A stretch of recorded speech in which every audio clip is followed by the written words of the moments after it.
edition of Fox Sports. We are Baltimore. We are Arizona.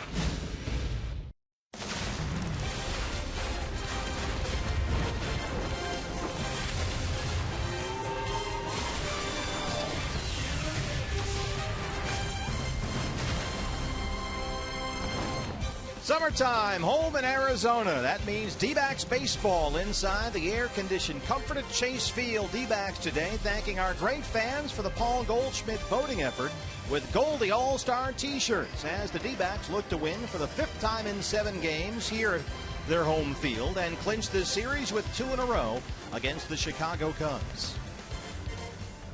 Good evening from Chase Field. Welcome to the broadcast. Steve Berthume and Bob Brenly along the way. Game 2 of 3 here, Diamondbacks and Cubs. Today for you, a matchup of a couple of left-handers. Travis Wood for Chicago and for Arizona, Wade Miley. And Bob, fair to say that over his last 3 starts, Wade just hasn't been good. He's been outstanding. Oh, he's been one of the best pitchers in the game over his last 3 starts. The de facto ace of the staff when Patrick Corbin went down in spring training.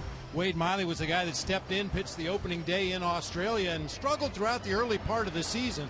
But over his last 3 starts, he's found a great release point on that sinker, able to keep it down in the zone once again. Much better tilt on his slider. He has been outstanding. All 3 starts on the road, 10 strikeout game at Pittsburgh. 1 run in 6 2/3 at Atlanta, and then his last time out at San Francisco, 4 hits in 7 scoreless against the Giants. Tonight he looks for his 3rd straight win. Coming up, it's the lineups. Who's on first? A lot of power from that position here last night. Rizzo homered twice, Goldie once, Goldie gone. D-backs baseball, the lineups are next.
Fox Sports Arizona is brought to you in part by Chaz Roberts Air Conditioning and Plumbing. Choose Chaz.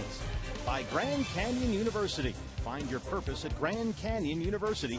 Register now at gcu.edu. And by your local Lexus dealer. Well, Saturday baseball here in downtown Phoenix. The D-backs trying their best to turn things around here at Chase Field. 11 games below 500 here at Chase Field. Wade Miley, the guy that gets the start tonight for the D-backs. A pair of lefties on the hill, and as a result, both managers shaking up their lineups just a bit. Here, time now for the starting lineups, brought to you by Tire Pros. Kirk Gibson will start. Ender Inciarte in center field. He'll bat leadoff. Then it's Hill, Goldie, Trumbo in the number 4 spot. Miggy in that 5th spot. Then it's Prado. Cody Ross getting some playing time in right field. He'll bat 7th. Nick Ahmed at shortstop. And, of course, as I mentioned, Wade Miley, the starting pitcher. Meantime, for Rick Renteria's club, the first 4 guys pretty much the same. Anthony Rizzo, what a night he had last night. Then it's Castillo, Junior Lake, Mike Olton, Darwin Barney, some right-handed bats in the lineup, 6, 7, and 8 for the Cubs. Of course, Travis Wood, a guy that has struggled over his last 7 starts. Those are your starting lineups, brought to you by Tire Pros. Wade Miley has been something pretty decent as of late. Tonight, the D-backs will give him the ball one more time. Steve and Bob have the call next on Fox Sports Arizona.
On Fox Sports Arizona is brought to you in part by CenturyLink, your link to what's next, and by Jack in the Box. If the D-backs hit a home run today, score a free Jumbo Jack tomorrow with a purchase of a large drink.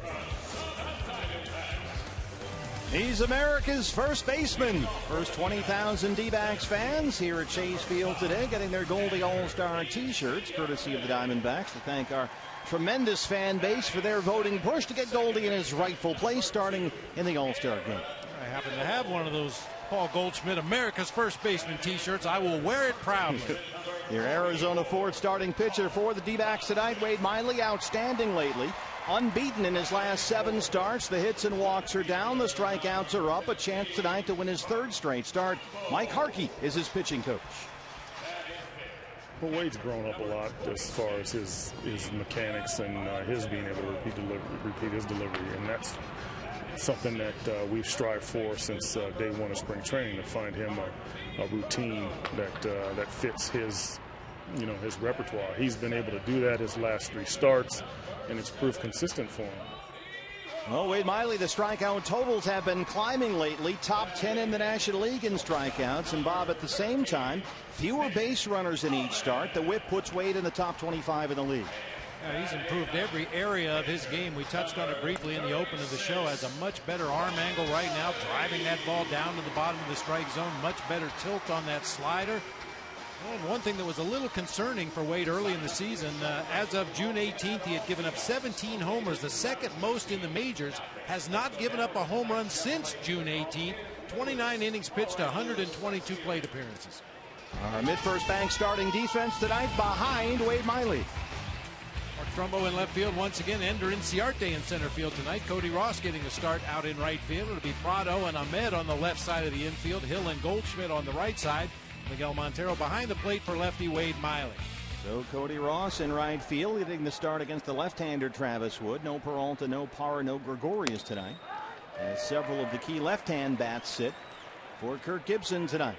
Arizmendi Alcantara looks at strike one. Jim Joyce is the crew chief. He's our plate umpire. Arizmendi Alcantara hitless last night.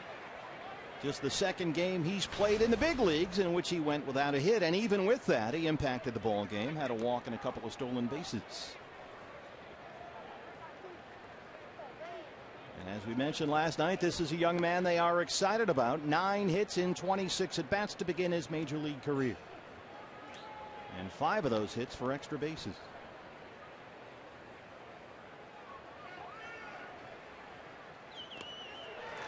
Chases one in the dirt. Good start for Miley. 1 strikeout. I mentioned Miley had not surrendered a home run since June 18th, but he did give up one to Justin Ruggiano earlier this season at Wrigley Field wearing the throwback unis. An opposite field blast just into the basket in right center field. And then later in that same game, he injured a hamstring and missed a month. Remember that? He tripped over that bullpen mound in foul ground trying to make a catch in right field. Swing and a miss, 0-1. And Ruggiano about 3 weeks ago was hitting only .220. And as you see there, he has been on a tear lately. Despite the fact he was hitless last night, last 18 games, he's hit nearly .380.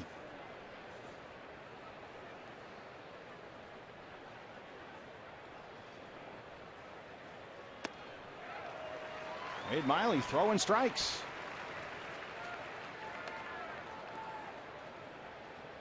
Since the end of May, he has really become more and more of a strikeout pitcher. 66 strikeouts over his last 9 games. That's an average of about 7.5 strikeouts per start. Ruggiano's got a base hit to right.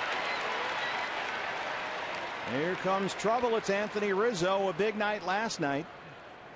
The Cubs first baseman, their all-star, voted in by the fans. Now tied with Giancarlo Stanton for the National League lead in home runs. A pair of moonshots out of here last night. A couple of tape measure blasts, one over the pool and one to straightaway center field up near our pre and post game set. I think they were aiming at Cindy out there.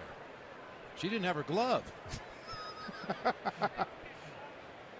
Well, it didn't match the shoes. Yeah, so there you go. Got to coordinate. Absolutely. Yeah, so Rizzo is now hit in 4 straight. He's homered 5 times in his last 9 games, and keep this in mind tonight against Miley. The second home run last night came off left-hander Yuri De La Rosa. And as you see here, this guy can handle left-hand pitching, a big improvement over last year, and he sends that one to right center field. Inciarte over to cut it off. Ruggiano to third.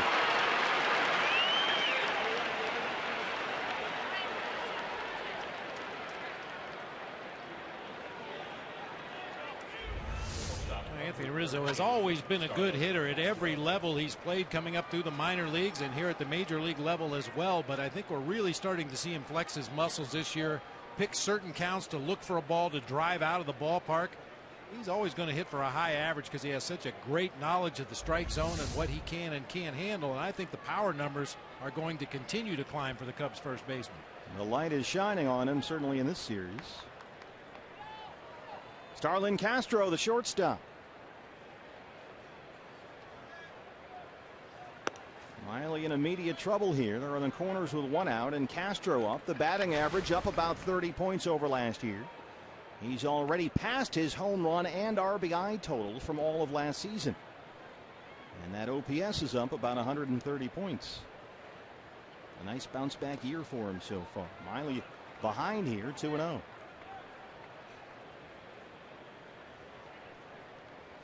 Castro 0 for 3 in last night's opener. He walked and struck out twice.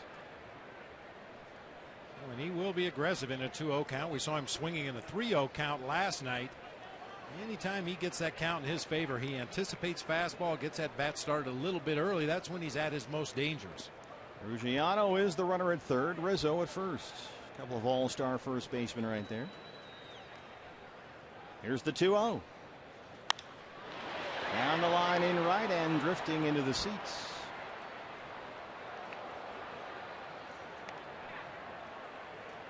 Starlin Castro usually rises to the occasion.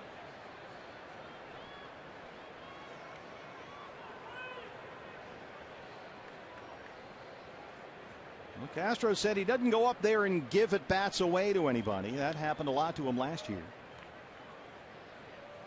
He has settled in as the cleanup man. And he's ahead here, 3 balls and 1 strike. And showing a lot more patience this year as well. 26 walks already this season. He only walked 30 times all year last year in 161 games. And he warmed to the idea of dropping down in the order to become, instead of a leadoff type, more of a run producer. In an RBI spot here, and he knocks it back into center field to make it 1-0 Cubs. 3 straight singles off Miley in the first.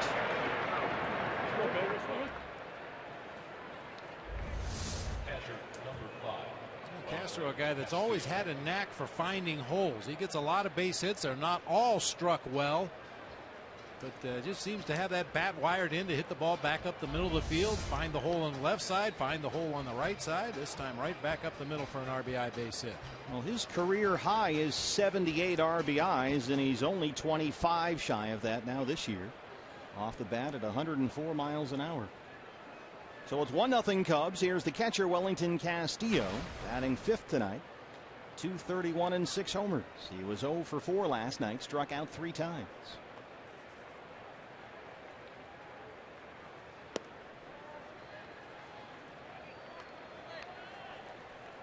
Wade Miley was throwing and seeing Bob nothing but strikes to start off, but now he's fallen well behind on Castro, and 1-0 to Castillo.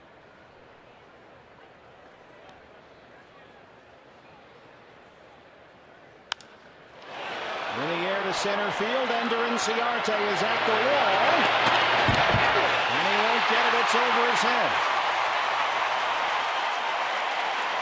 No, he did get it. That's a catch, a tremendous catch by Ender Inciarte.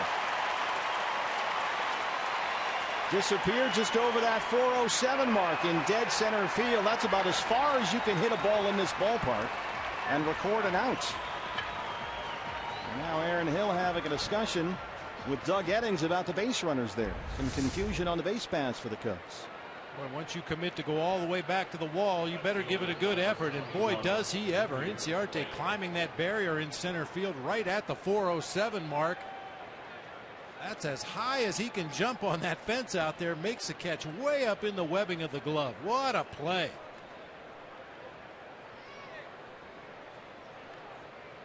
I think the Diamondbacks, well, they should appeal at second base anyway to see if Rizzo perhaps tagged in the left too soon. Wade Miley's going to throw back there. And Doug Eddings, the second base umpire, said Rizzo was within the rule when he went back and tagged up and advanced from second to third. Rizzo had to hold up. Castro was halfway to second, scampered back to first as the ball disappeared into the glove of Ender Inciarte for the second out. Well, with Castro's speed, if that ball gets above the glove of Inciarte off that center field wall, Cubs may have scored 2 on that play. Junior Lake.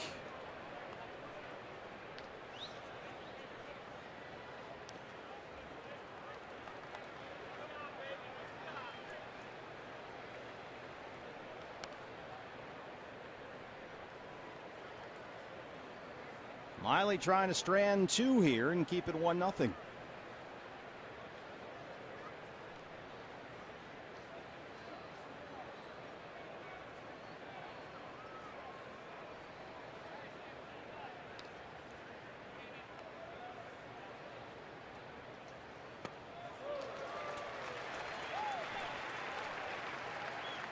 Talking about somewhat of the logjam the Cubs are developing at the shortstop position with Castro here at the major league level. They've got Guys lined up like planes landing in an airport in the minor leagues waiting for their shot at the shortstop's job. And Junior Lake was a guy that was a shortstop in the system before they moved him to the outfield. A big series here against the Diamondbacks last year as a rookie. A 4-game set. He went 10 for 19. 2 doubles and 2 homers. But the bat has vanished this year. Just 2 for his last 35 up there.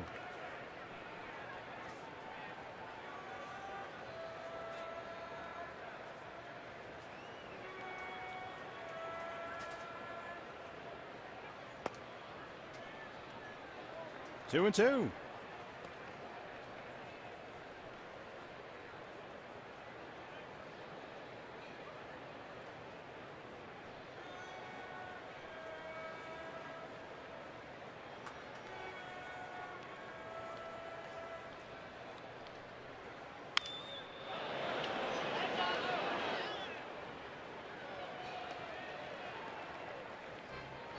Junior Lake, a guy that would much prefer to hit the fastball, but he will hit breaking ball strikes very well. Much like the guy whose position he took in left field for the Cubs. Alfonso Soriano was always a really good fastball hitter, but if you happen to make a mistake with a breaking pitch and leave it in the zone, that was a ball he could hit a long way.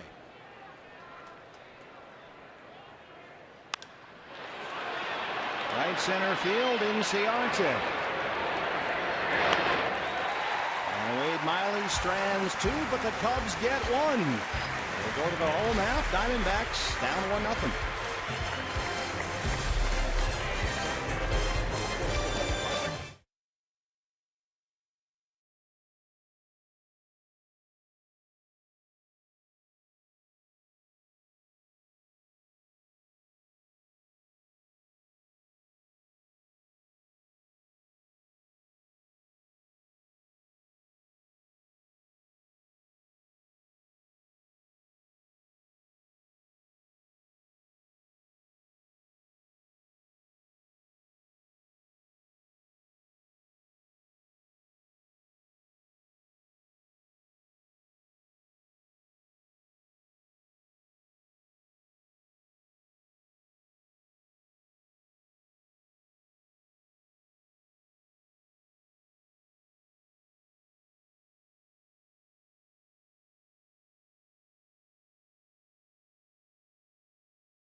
Nine of their last 12 home games against the Cubs here at Chase Field, and tonight they will face your Arizona Ford starting pitcher, 27-year-old left-hander Travis Wood, an all-star for the Cubs last year.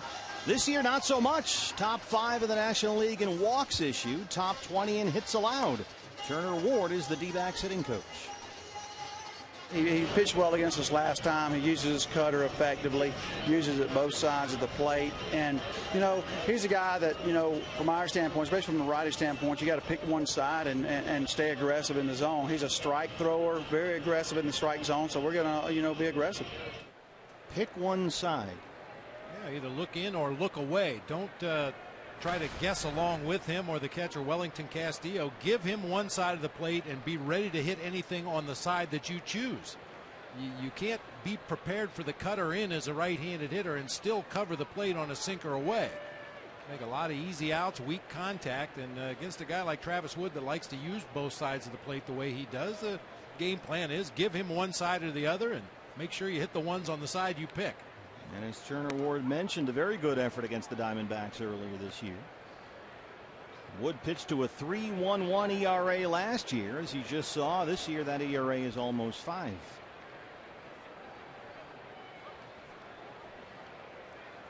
One and one to Ender Inciarte. His Speaking of picking one side of the plate or the other, I'm not sure if it applies tonight against Travis Wood, but the Diamondbacks are third in the majors this year with opposite field base hits. I'm not sure if guys are intentionally trying to hit the ball the opposite field more often, or maybe they're just a little tardy on their swing, but a lot of opposite field hits as Enciarte goes down swinging. A look at the Cubs defensively behind their left-hander. It's our mid-first bank starting defense. Junior Lake in left. There's Mendy Alcantara in center field. Justin Ruggiano over in right. It'll be Mike Olt and Starlin Castro on the left side of the infield. Darwin Barney and Anthony Rizzo on the right side. Wellington Castillo behind the plate. Loves to throw, loves to pick at the bases. And left-hander Travis Wood on the mound. Matchup of all-star first baseman for the National League. Aaron Hill shoots the first pitch into right field for a one-out single.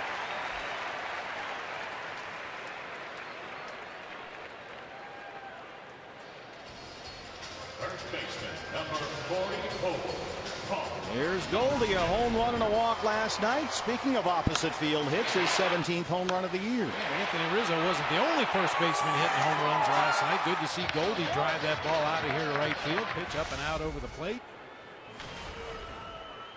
Second in the league at RBIs. Despite his home run last night, still 2 behind Giancarlo Stanton. That's because Stanton last night hit one 466 feet off the Giants' Madison Bumgarner in Miami. We get jammed a little bit. Hell yes. Just off the fists. Wow. A little flare. It was Stanton's first home run in 75 plate appearances, but he's still tied for the league lead in that category with Anthony Rizzo, who homered twice here last night, of course. And we've seen all those guys here lately at Chase Field. 0-1.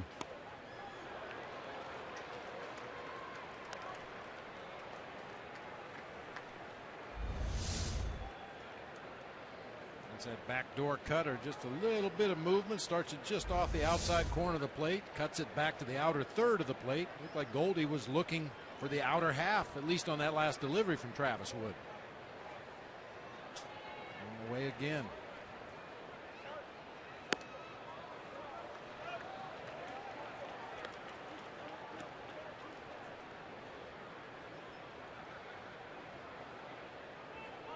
Goldie having a big month of July, 391 in 13 games this month.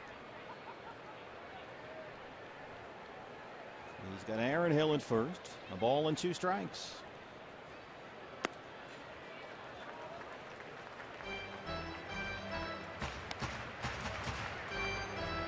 Lefty Travis Wood out there, so many of the left-hand bats are sitting out tonight for the Diamondbacks. No Parra, no Peralta, no Gregorius.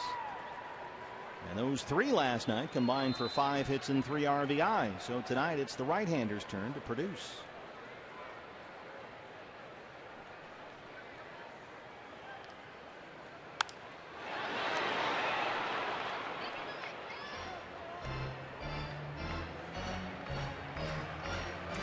The platoon splits this year should say that you load up with as many righties as you can. Right-handers hitting about 100 points higher than lefties against Travis Wood. A lot of times that lefty that features a cutter as much as Travis Wood does, the left-handed hitters actually have a little bit of an advantage, but that has not been the case this year. I think it speaks to Wood's lack of command with that cutter. This is there, and it's full 3-2. Once again, another at bat where Paul Goldschmidt starts 0-2 and ends up 3-2. It's amazing, isn't it? It really is. Yeah, Travis Wood, the command has not been there all year long. He has walked at least 11 times in 19 starts. And righty's hitting about 300 against him.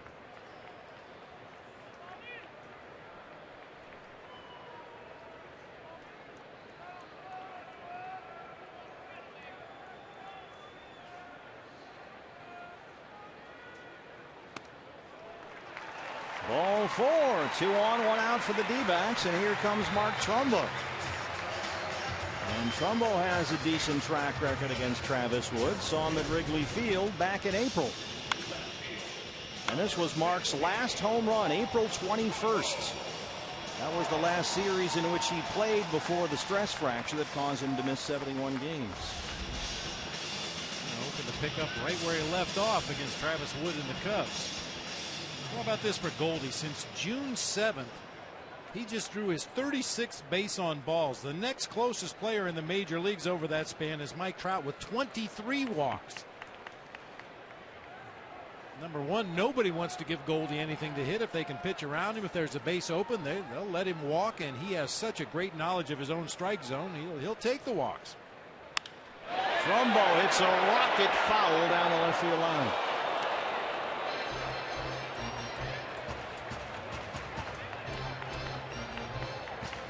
Mark 1 for 4 last night, singled and scored what turned out to be the winning run. And Didi Gregorius' single in the 6th.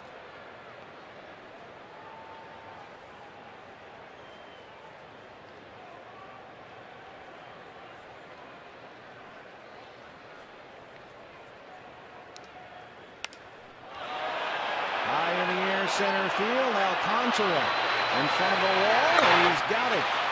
Aaron Hill will tag and head for third. Goldie back to first.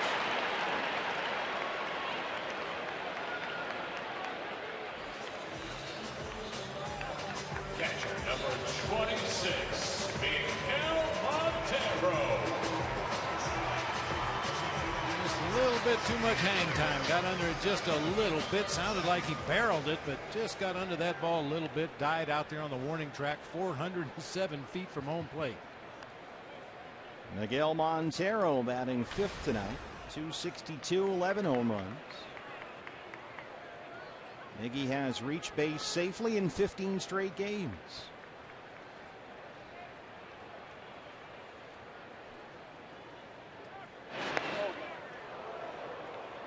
Just a quick little dart throw over there, but he almost threw it away for a run. And Travis Wood has a real good step-off move like we just saw right there. I talk about it all the time. I don't know why guys show that as their first pickoff move to first base.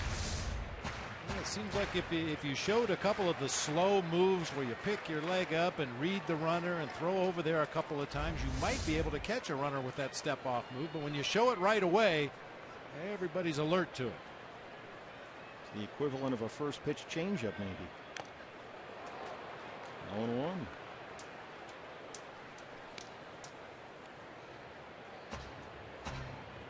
Miggy 1 for 4 last night, singled and scored a run.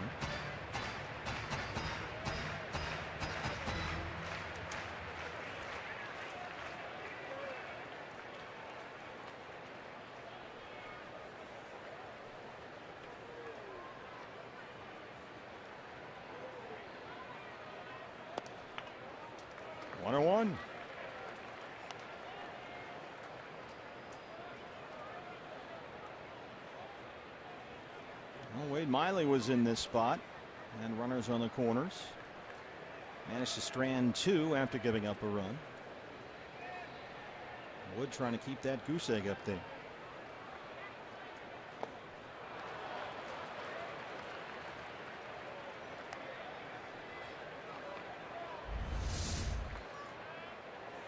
You'll see Travis Wood use the breaking ball more against the left-handed hitters. He'll throw a straight change up to the righties. Most of the time it's going to be sinker cutter, but we'll throw the occasional breaking ball to a left-handed hitter.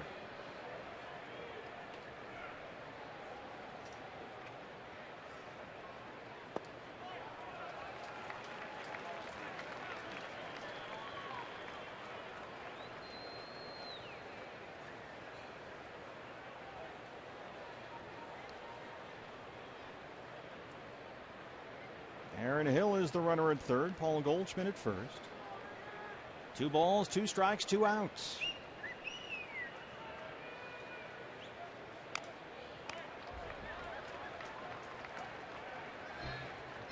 Wellington Castillo behind the plate for the Cubs had a rough night last night catching Edwin Jackson, the starter. He was bouncing pitches all over the place. Foul balls were banging off his mask and his shoulder and his feet. He's already been hit with a couple of foul tips here in the bottom half of the first inning. A long night for him. Also struck out 3 times at the plate. Ouch.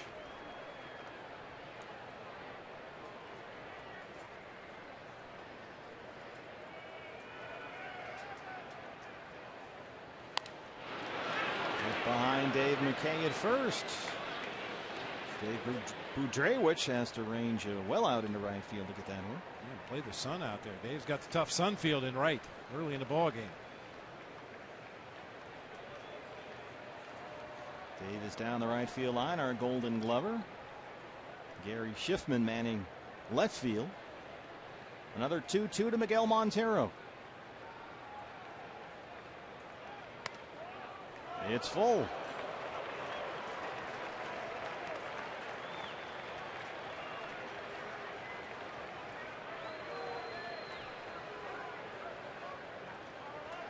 So it'll be at least a 22 pitch first for Travis Wood. This is not a guy who goes deep into ball games.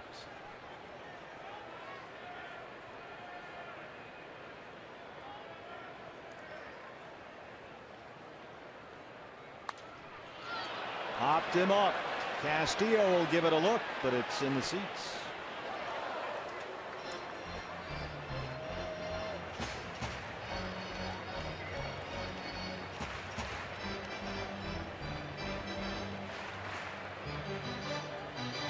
Travis Wood has had a lot of foot traffic on the bases around him this year, much more than last year.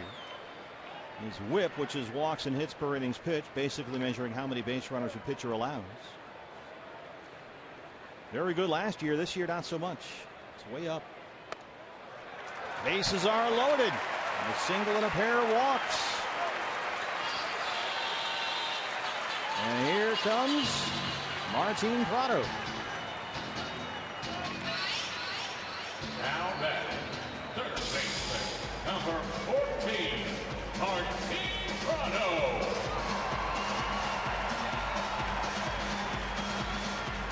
Hill, Goldschmidt, Montero third to first. A chance here for Prado.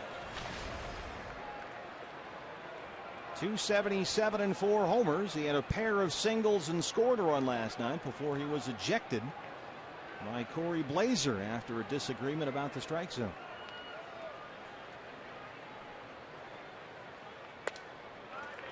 Martin said after the ball game last night he thought he just overreacted. Blazer working third base tonight. It was Martin's first career ejection. 933 games in the big leagues. What took you so long?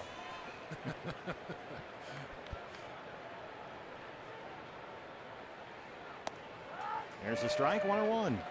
Prado's been good in these situations. Limited at bats, only 7 at bats this season with the bases loaded. He's got 3 base hits, driven in 7 runs.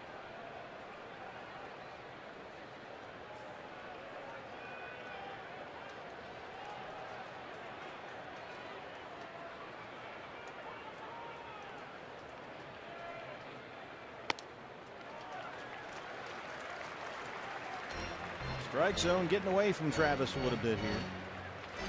26 pitches, 15 strikes, 11 balls. Rick Renteria, the Cubs manager.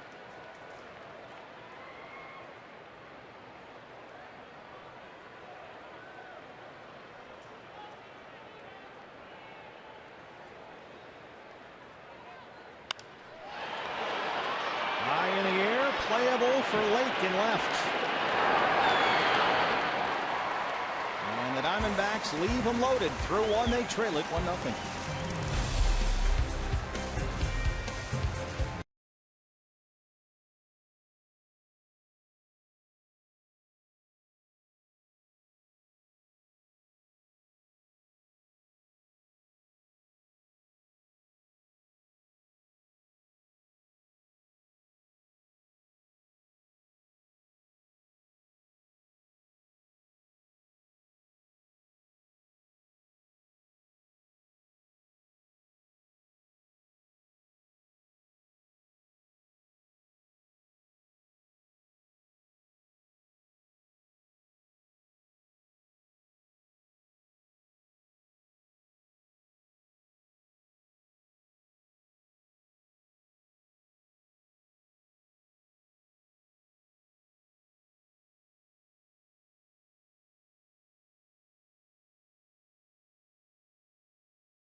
go back in time. 80s night here at Chase Field, Friday, August 8th. Come early, listen to Rock Lobster on the Plaza. After the game between the D-backs and Rockies, you can enjoy fireworks set to classic 80s hits. Purchase a special 80s night ticket package and you'll get a pair of D-backs Zubaz pants. Visit dbacks.com/event. I didn't wear those. Did you wear those? Oh, yeah. They were big in the day. Oh, they were so awful. Yeah. Hammer time. Can't touch this. Michael looks at strike one. Just add those to the rest of them I have in my closet. I'm fine. Gonna choose to break out the old ones now, too. I'm kind of sticking to that Greg Schulte program. If you hang on to all your clothes, eventually the cycle will come back around. They'll be popular again. 0-2. Called strike three. Wade Miley strikes out Mike Holt on 3 pitches. Second strikeout for Miley. One down here in the second.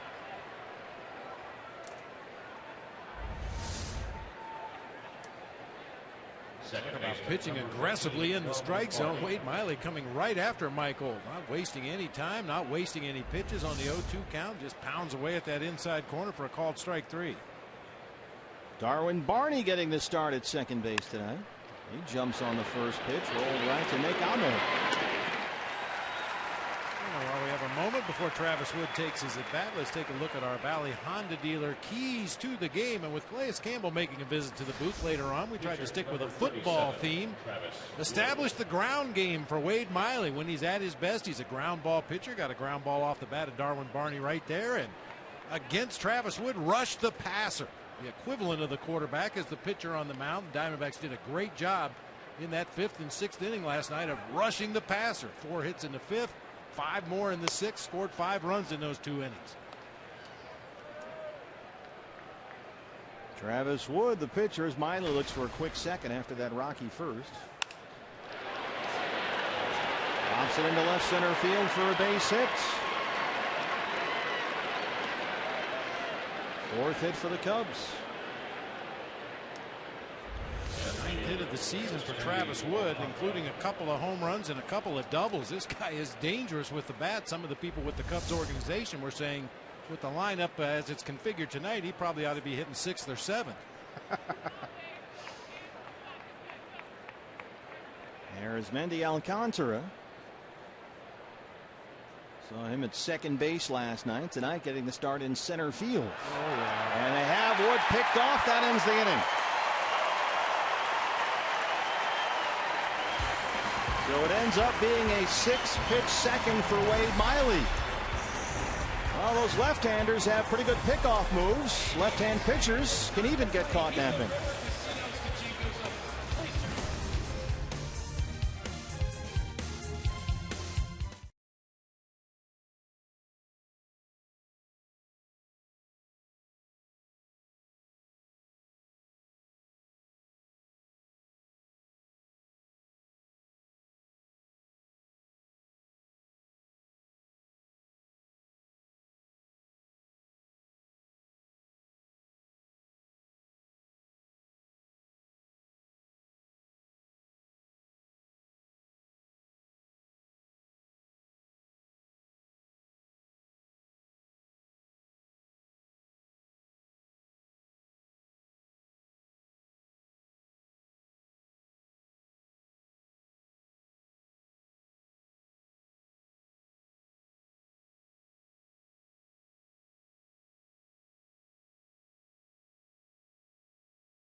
On a Saturday night in downtown Phoenix, Diamondbacks trail the Cubs 1-0. Big trade last night. Boy, Houston Street has been so good for those Padres.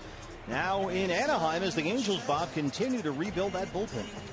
Yeah, the Angels doing everything they can to keep up with the Oakland A's in that American League Western Division.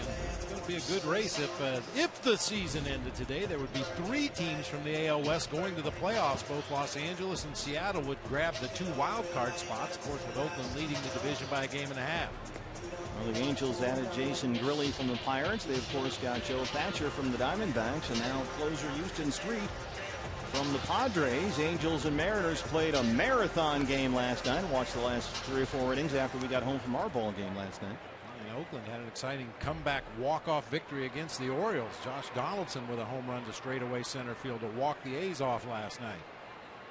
The all-star third baseman for the American League. And now we're set for the home half of the second. Cody Ross, Nick Ahmed, and Wade Miley, 7, 8, 9 against Travis Wood. Cody 228, 2 homers. And historically a productive bat in a lineup against left-hand pitching.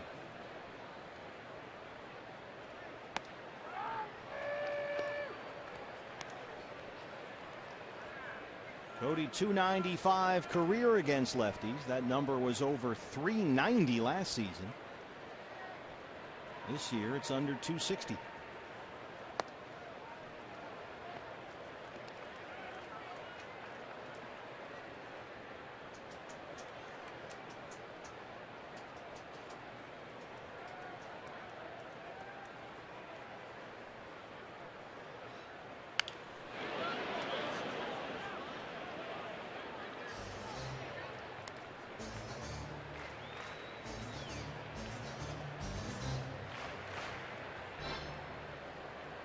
Cody, the bat has been coming around as of late. Last 24 games, 10 of those starts. He's hitting .313 and a home run in San Francisco last weekend.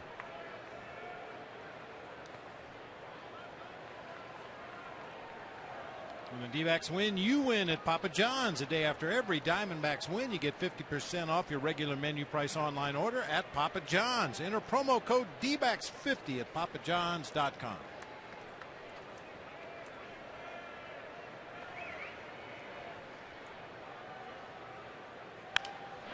2-2 is bounced up the middle and into center for a base hit.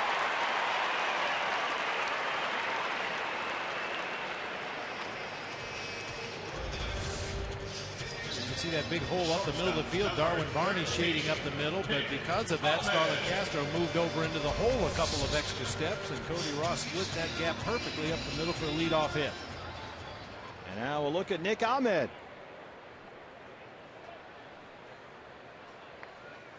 Ahmed was a shortstop at the University of Connecticut and the third baseman on some of those Husky teams. Mike Olt, who's down there at third right now.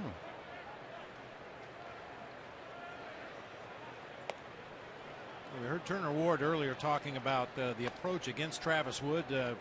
Pick in or out, one or the other. And right now in this particular situation for Nick Ahmed, you would expect him to be looking for something middle of the plate away. Has that big hole on the right side of the infield, perhaps an opportunity to play a little first and third if he can get one through that hole on the right side.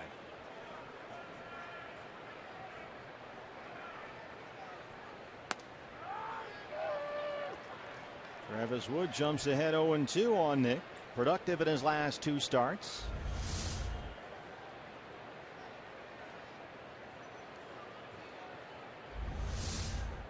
He got his first career RBI in a win over the Marlins last Wednesday.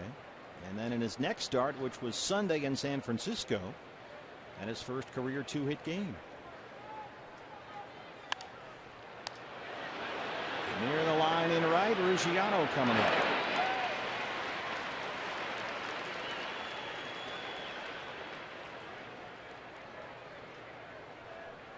Pitcher number 36.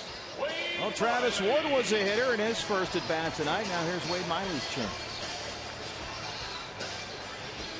It looked like a message from Starlin Castro when he ran to the mound to talk to Travis Wood was, be careful. Just by his body language and the way he moved his hands, he was reminding Travis Wood this guy can hit a little bit.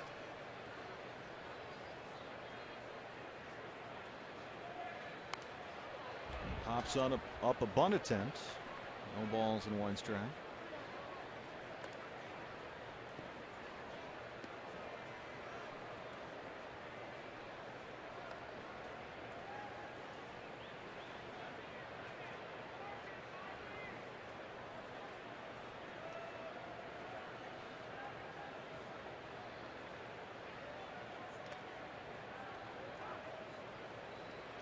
Mike Holt at third, more than halfway in from his position. And Anthony Rizzo at first, crashing in on the Miley bunt attempt, but it's a ball and a strike. Ideally, the bunt, if Wade is still bunting, should go to the first base side. Rizzo has to hold on Cody Ross over there. Gets a late start on his charge to home plate. That'll work.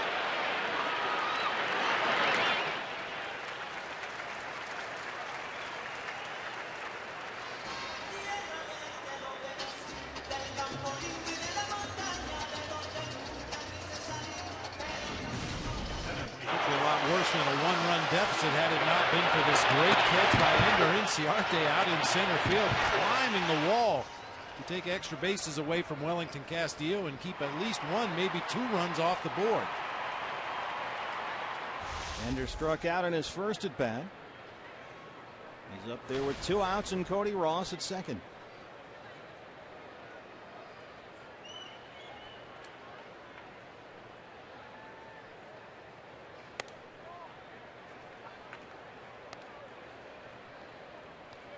When he was first called up from AAA Reno, Ender Inciarte said he was just swinging at whatever he saw that was close to a strike, but now he's trying to make sure he has better control of the strike zone. And he's been seeing a fair number of pitches up there, especially in the leadoff spot.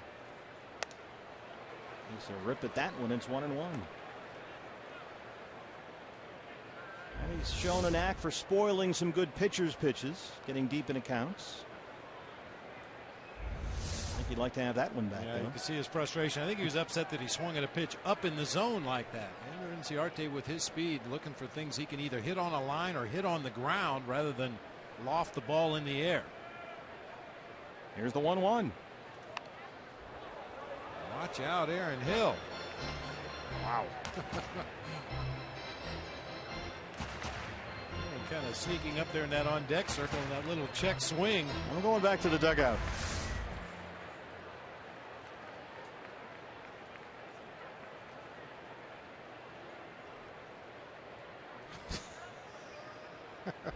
Had it all the way. 1-2.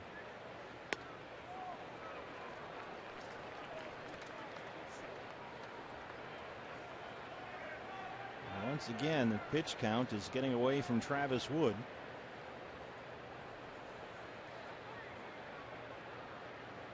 He can be effective when he's on. Other times he can be gone from the game rather quickly. They'll get Inciarte to chase one more time, and that's the inning. They strand Cody Ross at second through 2. D-backs trail at 1-0.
Gerardo Parra has checked into the ball game. He is out there in right field replacing Cody Ross, and as soon as we find out what's happening with Cody, we'll pass it along to you. But it looked to be somewhere on the bases after a single to lead off the second. Kind of rounded the bag very gingerly there at first base. This doesn't look right as he pulled up there at second. Bent over with his hands on his knees and is now out of the ball game in favor of Gerardo Parra in right. There's Mendy Alcantara, takes strike one. Alcantara struck out his first time.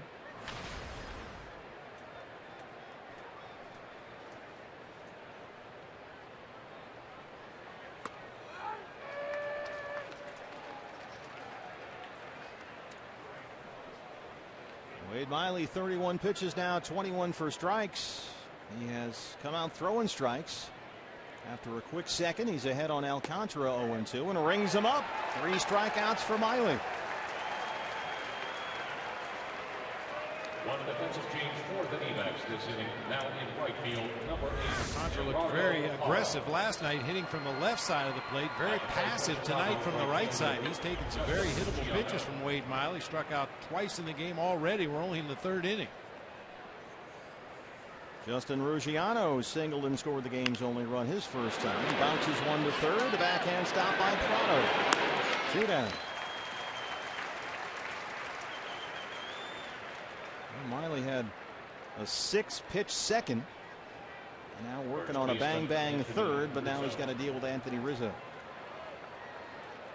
this is a situation you like to face, Anthony Rizzo. Nobody on base. Does give you the option of working around him. But as I mentioned earlier, he's got such a good knowledge of his own strike zone. He rarely chases pitches out of the zone. So I would imagine Wade's going to go right after him here with nobody on base early in the ball game.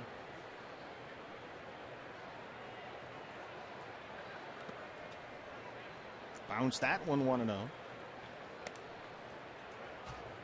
So Rizzo was single his first time up. He's hit in 5 straight.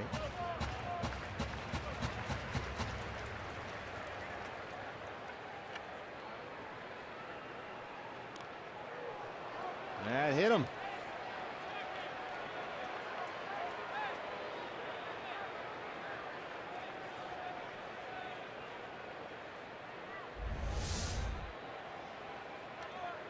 Jim Joyce says it got him on the elbow. And that forearm as he kind of turned into that pitch, exposed that back arm. And right off the forearm. Diamondbacks checked down to third base umpire Corey Blazer to see if he perhaps swung at that ball, but Blazer signaled safe, no swing, so Rizzo takes his base on a hit by pitch. And here's Starlin Castro. He drove in the game's only run with an RBI single his first time up.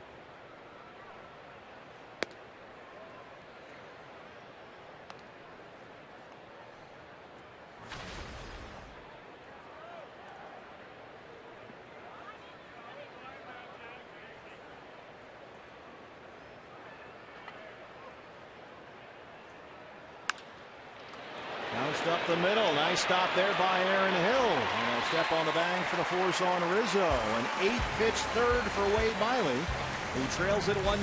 CenturyLink, your link to what's next coming up for the Diamondbacks. Hill, Goldschmidt, Trumbo in the 3rd.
Fans catch every strikeout, every walk-off, and every historic moment on MLB Whip Around. It's back weeknight 7 on Fox Sports 1, streaming live on Fox Sports Go. Well, the ladies love Baxter. Can you blame them? They're only human. Aaron Hill leads off the third. Hill, Goldie, Trumbo, 2, 3, and 4 against Travis Wood. Cubs 3 straight singles in the first against Wade Miley. Starlin Castro drove in the run. And now the Diamondbacks trying to answer. Aaron had a base hit his first time up. Here's the 0-1. In the air, right center field. Easy play for Justin Rosiano.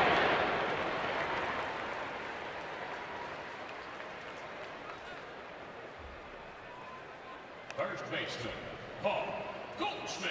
Here's Goldie. And he walked his first time. Goldie t-shirts all over the ballpark here tonight. First 20,000 D-backs fans in a Chase Field got their America's First Baseman All-Star t-shirt, courtesy of the Diamondbacks and Arizona Sports 98.7 FM.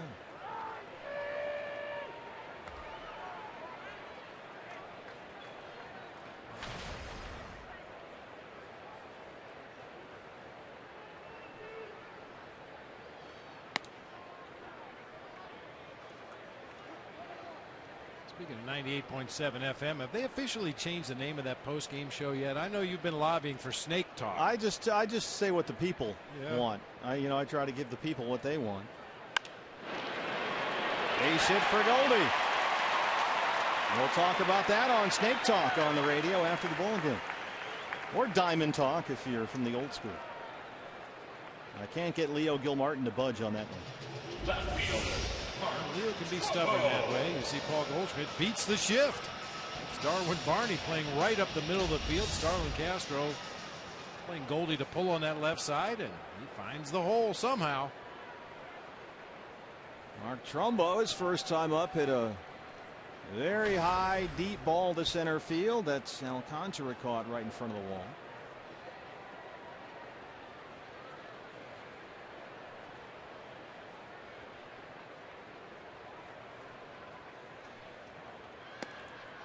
Diamond Talk, or Snake Talk as the kids call it, has become a staple on the radio side after every home game. It's must-listen radio. I never miss it on my drive home. That's because you're captive. It's literally a captive audience. You've got nowhere to go. It's a little D-backs roundtable discussion if you're in the area after the ball game. Greg Schulte, Jeff Munn, and myself on the radio. Overseen by Leo Gilmartin. And Trumbo hits another one high and deep to center. And once more, Alcantara's under it. And round out number 2. He's not missing by much, just off a little bit, just getting under those pitches ever so slightly. And I'm talking about 1/16 of an inch, maybe 1/8 of an inch.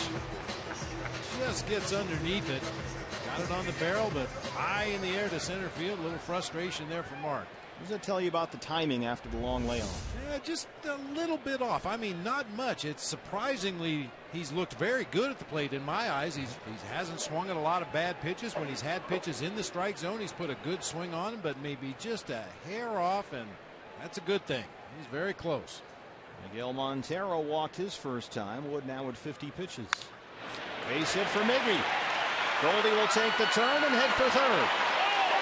Alcantara bobbles the ball in center field, and they will wave in Goldschmidt, and he is safe.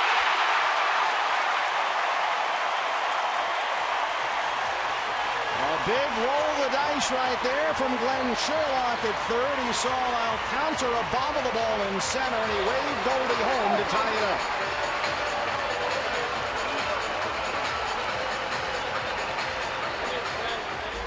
Sherlock banking on the fact that there would be some panic on the part of the Cubs defense. You see Alcantara overruns the ball. His throw back to the infield was in pretty good shape, but Goldie rounds the bag hard right down that third base line.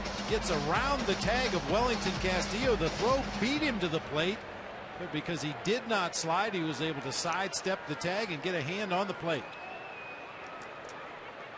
A single and an RBI for Miggy. Miggy's cheering on Glenn Sherlock. Way to send him. So Miggy's been aboard twice tonight. He's reached base safely in 16 straight. And America's first baseman is safely home. Talk about taking advantage of the panic of the defense. If you can imagine, you're the cutoff man out there with your back to the infield, waiting on the throw from the outfielder, and you hear everybody behind you screaming. So you know something is going on. You're not quite sure what. As soon as you get that throw from the outfielder, you wheel around and fire it toward home plate. And that time the throw pulled Castillo far enough off the dish for Goldie to get in safely. Well, they have changed the scoring now. They have taken the RBI away from Miguel Montero. It's a single, no RBI. And E8, the error on the center fielder, Arizmendi Alcantara.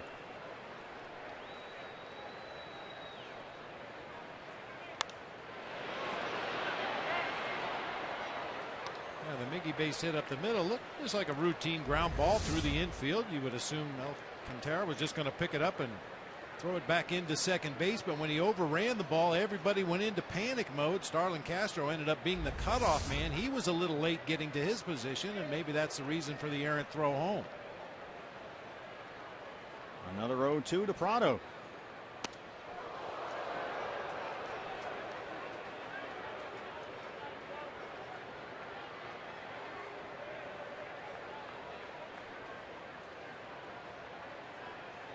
Funny if Goldie slides on that, he's probably a dead duck. Pretty good chance, yeah.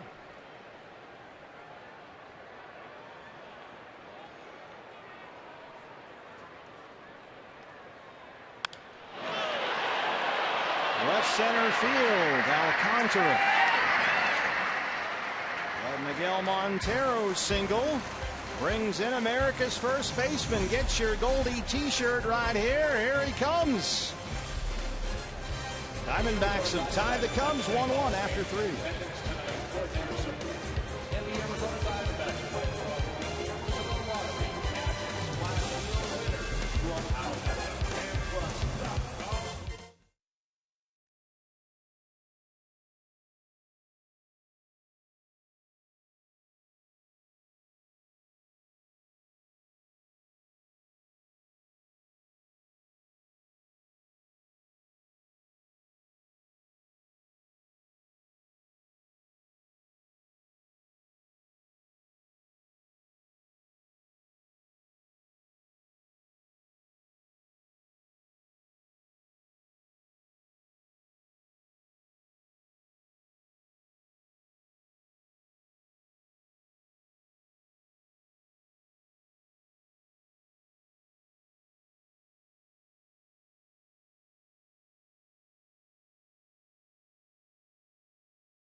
Downtown Phoenix, D-backs and Cubs tied at 1 as we start the 4th inning.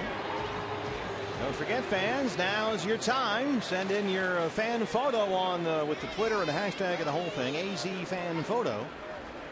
Brought to you by AT&T for your chance to have your fan photo shown in our game broadcast coming up later tonight. Friendly committee back in session. Yeah, Calais Campbell will be up in the booth in the 7th inning. I think we'll get him involved in the AT&T photo, and if it's not good, you can let him know. I was going to say, whatever he picks, I'm good. I'm down with that. That's a fine selection. He is a large human. We got to meet him before the ball game. Calais Campbell was our guest analyst tonight on Fox Sports Arizona, the Cardinals defensive lineman. At 6'8", 300 pounds, so whatever he picks is fine with me. Good, yeah, it could be a bad negative. It doesn't matter. He was It was really neat to get to meet him. He seems like a terrific guy. Very warm, very friendly. We had a lot of fun talking to him before the ball game, and they're getting set to open up camp next week. The whistle blows. Ooh. It's got to be tough.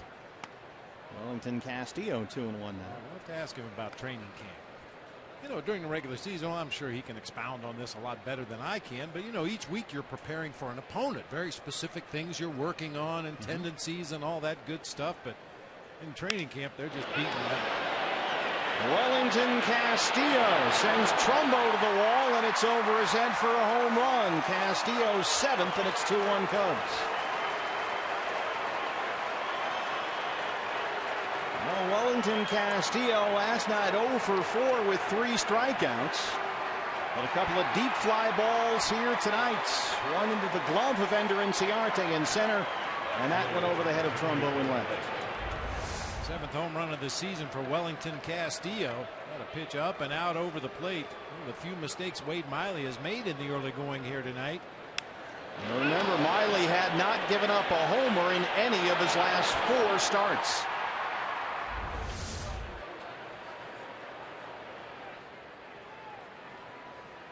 Junior Lake. First homer in his last 32 innings pitched. Yeah, there was a time not too long ago when Miley was leading the league in home runs allowed, but he had almost eliminated that completely over the last 4 or 5 games. Off the glove of Prado, and it rolls into the left field corner. Trumbo has issues, and Lake will head for third.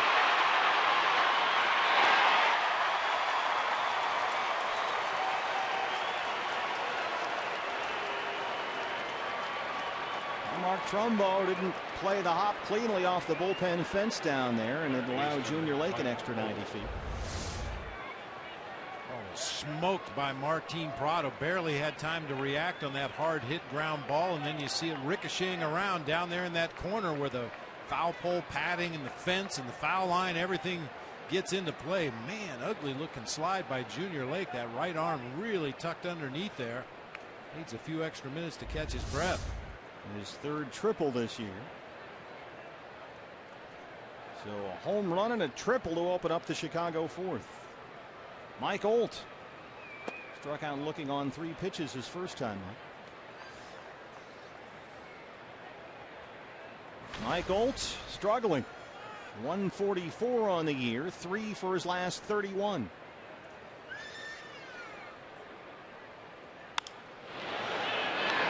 This one down the line in right. Parra. Here comes Lake, and he will score. It's 3-1 Chicago.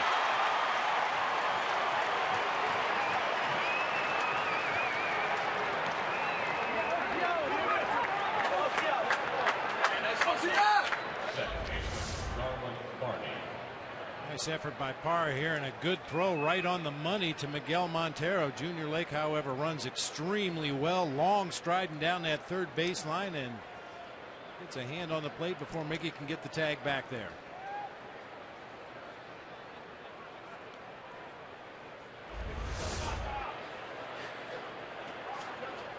That's the first out. 3-1 Cubs. Darwin Barney grounded out his first time, the second baseman.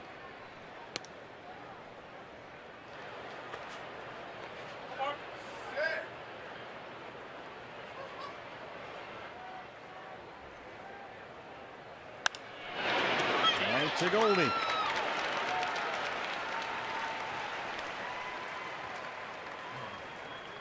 Hey fans, follow every D-backs game with MLB.com at bat on your favorite mobile phone or tablet.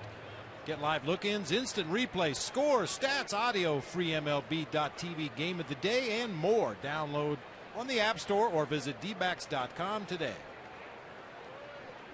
Travis Wood singled his first time up, but was then picked off first.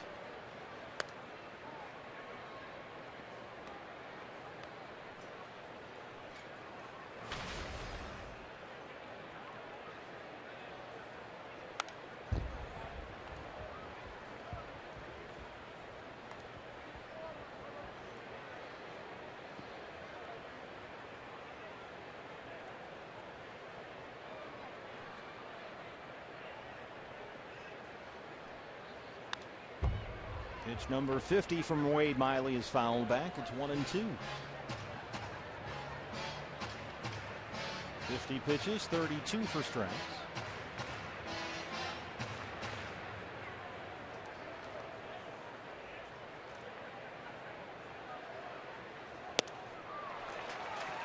Four strikeouts for Wade. And that ends the top of the fourth, but the Cubs add two more. They lead it 3-1.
Day in baseball history. Actually, yesterday it started an explosion in the light tower at Qualcomm Stadium.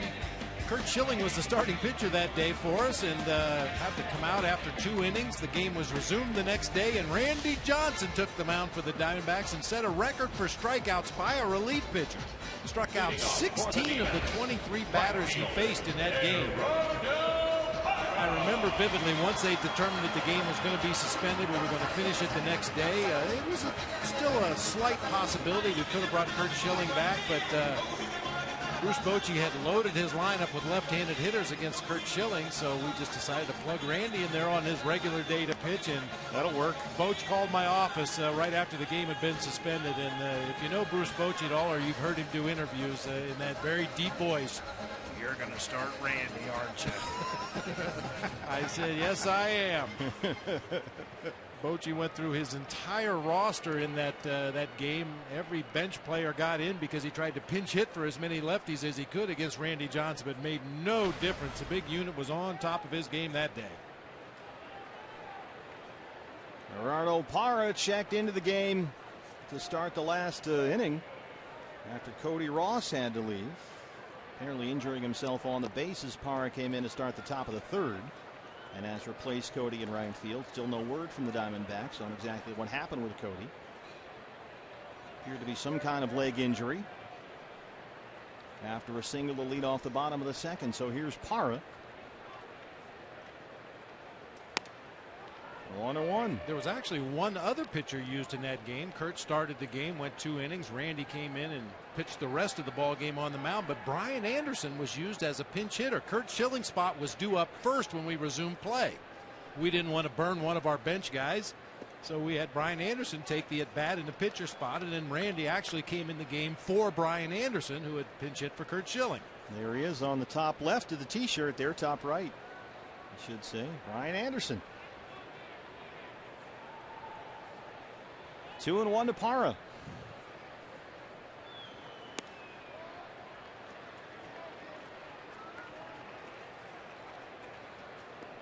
Parra, a single and a run scored last night. Also drove in a big run in that 6th inning with a sacrifice fly that tied the ball game. Wood now at 60 pitches, 38 for strikes. On a hop right to Darwin Barty at second.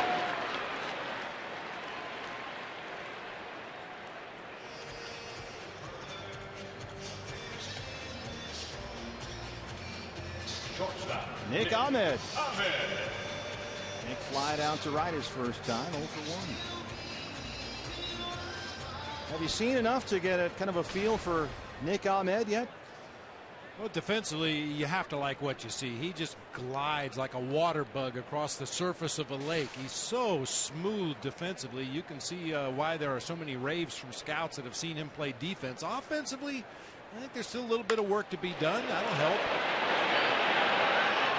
Junior Lake tracks it down in the gap, 2 down.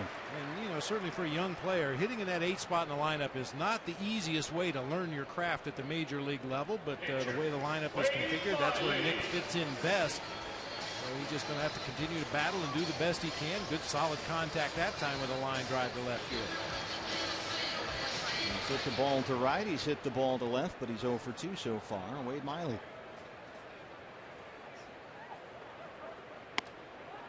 There's a strike, 0-1.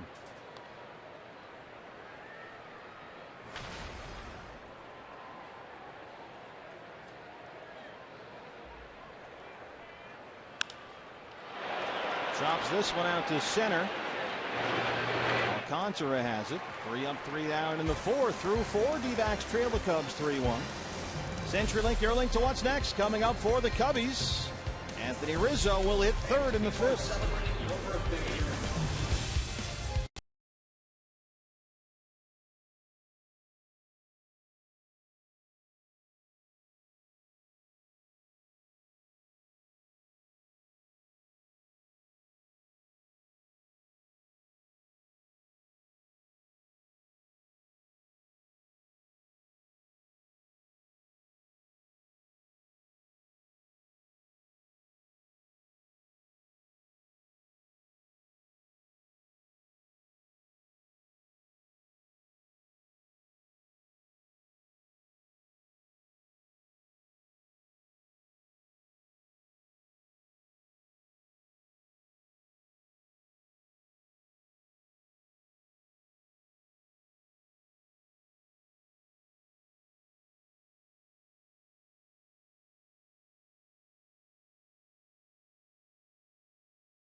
Is brought to you in part by Lone Butte Casino. You're in for more winning moments at Lone Butte Casino. And by Cox Communications. Bundle and save with Cox. Top of the 5th here at Chase Field. Cubs leading the D-backs by the score of 3-1 last night. Bob and Steve started a conversation I think needs to be continued, and that's that this team, despite all the losses, has never given in. There is a no-quit attitude, and here's the play. Goldschmidt scored, but look at the job that the veteran Martin Prado did of making sure that Goldie knew where to slide. I talked to Kirk Gibson earlier today, and I asked him about the locker room, the clubhouse. You know, the fact that with all the injuries and the losses, there's never been that why us attitude. It's not become a toxic situation. Bob, you've been in this game for a long, long time. I'm sure you've seen some locker rooms that after the losses started to pile up, as there's the chopper to Aaron Hill and the 4-3. That, you know, teams can get sideways. Clubhouses with veterans can become toxic, but that has not been the case here. Credit to that man right there, his coaching staff, and all the guys in that locker room as well. Oh, it's very easy when pitchers are pitching well and the team's not scoring runs or they're not playing good defense. The finger pointing can start, and that's never a good thing, whether it's a veteran team or a rebuilding team. Everybody's in this thing together. Everybody should be pulling on the same end of the rope. Justin Ruggiano. Well, Miguel Montero was talking about that not too long ago, and Miggy said, yeah, it gets hard. You see yourself so far behind from the lead in the division standings, and it's a grind, sure, but he doesn't think anybody in that clubhouse has given up, not by a long shot. And he says For him, the key there is you have to tell yourself that you're still playing for something today. And even last year when Miggy was struggling individually at the plate and personally, it was a tough year for him. He said he kind of had to trick himself and say, all right, today's the day. And that's really all you can do.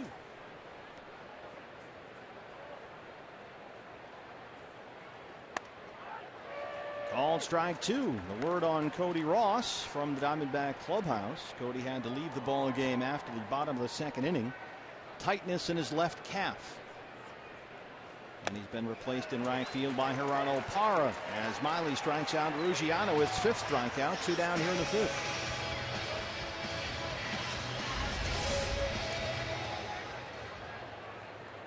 A little extra life on that Wade Miley fastball. 94 elevated up there about belt high. Blew it right by a pretty good right-handed hitter. He's a pretty good left-hand hitter, Anthony Rizzo. He's been aboard twice today. A single in the first. He was hit by a pitch in the third. Just got him on the elbow on a check swing. He's hit in 5 straights. Hit 2 home runs, of course, here last night. 2 long home runs. And he went into that ball game with 20 on the season. He's now got 22. But he was the first Cubs left-hand hitter with 20 homers before the All-Star break since Rick Monday in 1973. Left-hand hitters don't do well at Wrigley Field, or is it just more kind of a Cub issue? I think early in the season, we talked about this last night. You get those winds blowing in off of Lake Michigan straight in from right field, and certainly it's going to penalize a left-handed pull hitter. Now, I wouldn't classify Rizzo as strictly a pull hitter, but I'm sure he's lost some home runs into those northerly winds blowing off the lake. That's on the ground the other way. Martin Prado has it with a shift on, and Miley works a 1-2-3-5. D-backs trail the Cubs 3-1.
You weighed up the first Zombie Night earlier this year here at Chase Field, so be back for Zombie Night 2, the sequel.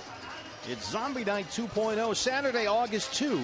D-backs and Pirates, first 20,000 fans get this D-backs zombie bobblehead. So get your tickets now, you zombies, you 602-514-8400, or visit dbacks.com. Bob Brenly, I thought insightfully pointed out last night, shouldn't a zombie bobblehead, the head should just fall right off, fall right? right off, yeah. Look into that. Ender Inciarte has struck out twice, 0 for 2.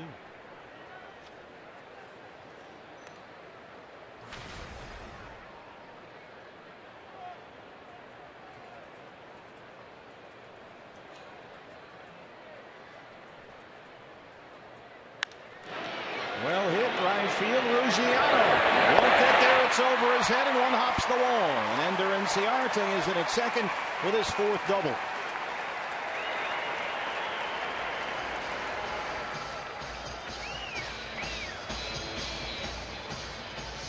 Justin Ruggiano in right field, kind of gliding on that ball like he had a bead on it, but Inciarte showing a little power to that gap in right center field. Hits it over the head of the Cubs right fielder.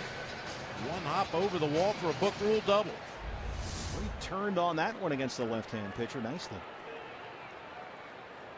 So Ender's at second, nobody out. Aaron Hill 1 for 2, a single in the first. And Aaron is closing in on some career milestones. He needs 4 RBIs for 600. And he's 8 home runs shy of 150. And this is a guy who's had a 36 homer season in Toronto. A couple of 26 home run seasons, one with the Blue Jays and one here with the D-backs.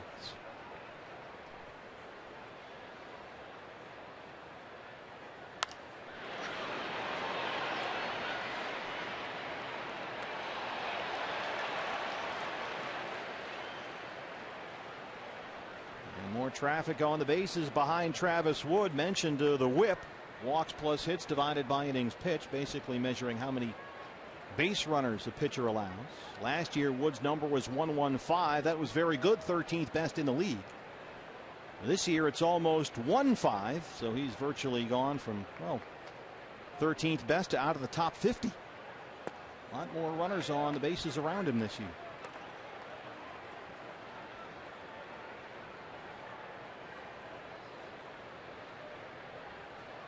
Hill been a good money hitter lately, 11 for his last 33 with runners in scoring position.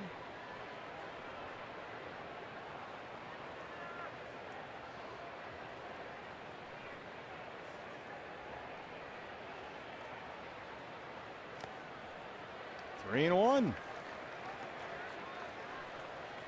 This is right about the time. He's now at 70 pitches, Wood, only 44 for strikes, where he kind of runs out of gas a little bit. 8 times in his 19 starts this year, he's lasted less than 6 innings.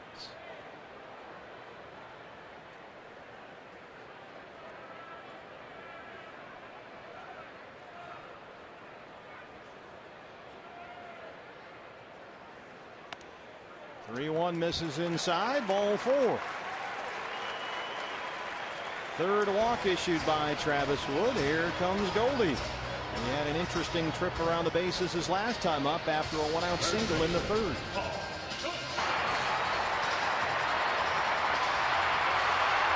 Second to third, expecting to stop at third base, but Glenn Sherlock was windmilling him around as the ball got away from Alcantara in center field. The relay throw back to the infield was rushed by Starlin Castro, and Goldie able to get around the tag of Castillo at the plate. It worked out.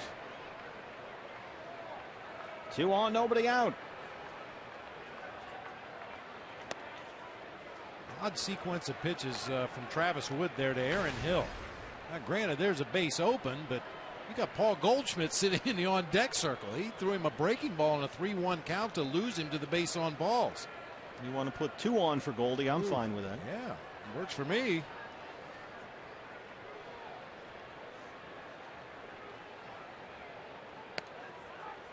One. Pitchers talk all the time about inning management, and it would seem like the way this inning is developing, the leadoff double, you've got a base open at first. Ideally, that base is still open right now for Paul Goldschmidt. Then you could maybe pitch around Goldie, set up a potential double play. But when you pitch around Aaron Hill to put 2 runners on for Paul Goldschmidt, that's not great inning management. And now he's going to have to throw Goldie a strike or 2. It's 2-1. Got Mark Trumbo on deck behind him. Trumbo in the cleanup spot tonight has hit 2 long fly ball outs.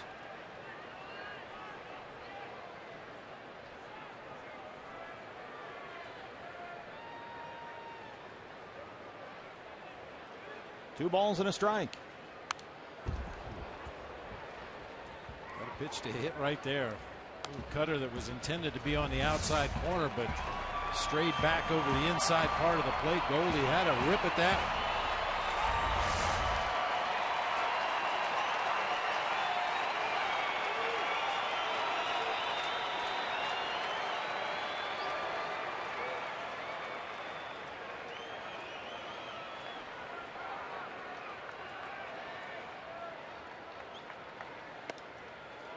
It's full.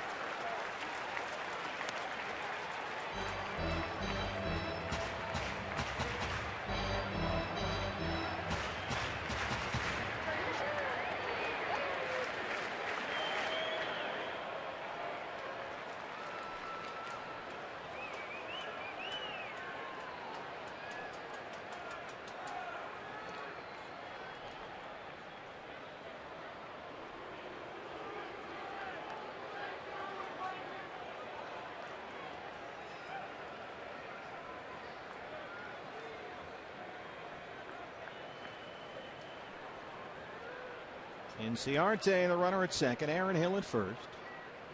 3 balls, 2 strikes to Paul Goldschmidt. Here go the runners. Ball 4. The bases are loaded with nobody out. 4 walks for Wood.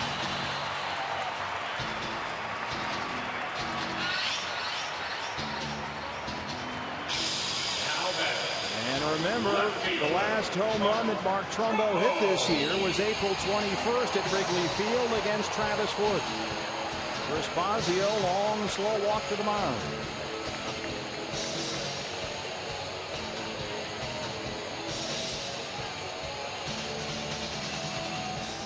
Let's set the Wayback Machine for April 21st. We played a 4-game set at Wrigley. These were the last games that Mark Trumbo played before missing 71 games with the foot injury, and that one was not a cheapie. No, not at all. Way back in the bleachers, just to the left of straightaway center field. Ball game here tonight. Last night you had Edwin Jackson starting the game for the Cubs, a guy who's notorious for walking the world if you give him an opportunity. He didn't walk a batter while he was in the game. There was only 1 walk by the entire Cubs pitching staff last night. That one coming to Goldie. Already 4 walks in the ball game tonight here, and we're just into the 5th inning. Inciarte at third, Hill at second, Goldschmidt at first. Nobody out for Mark Trumbo, who's 0 for 2. He is flat out twice.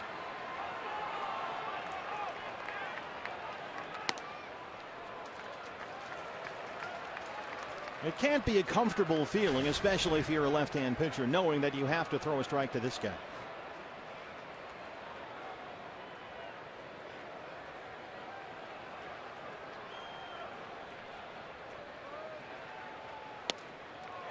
Two and 0.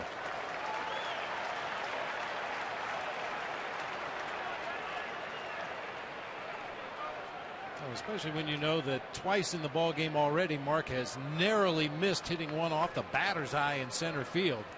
Travis Wood's well aware of that. He knows he got away with a couple of pitches.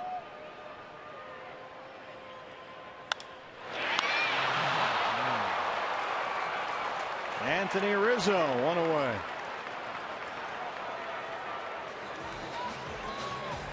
About that. Really the only defender on the right side of the infield, and Mark Trumbo hits a bullet right at him.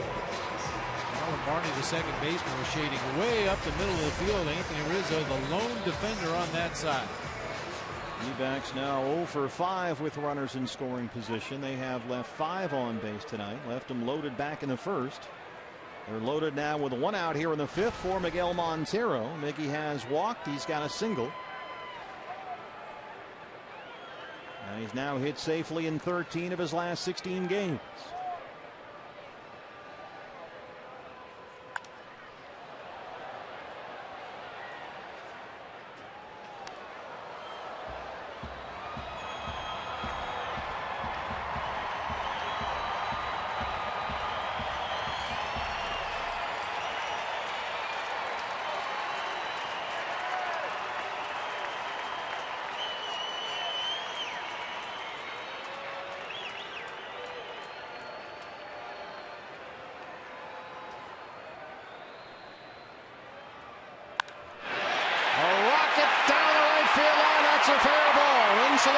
Scores. Hill right behind, and they will wave Goldie in from first. And it's a 3-run double for Miguel Montero. It's Miggy time here at Chase.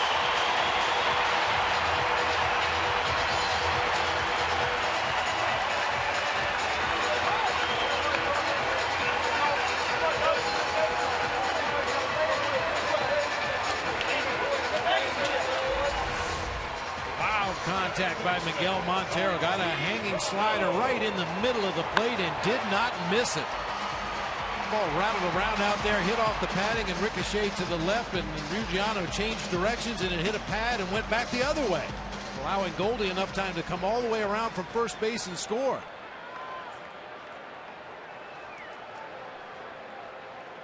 His 15th double, now 55 RBIs for the Diamondbacks catcher. It's a 4-3 D-backs lead. Here's Prado 0 for 2. 55 RBI on the season for Miguel Montero, ranking first among National League catchers. What a bounce back season for Miggy.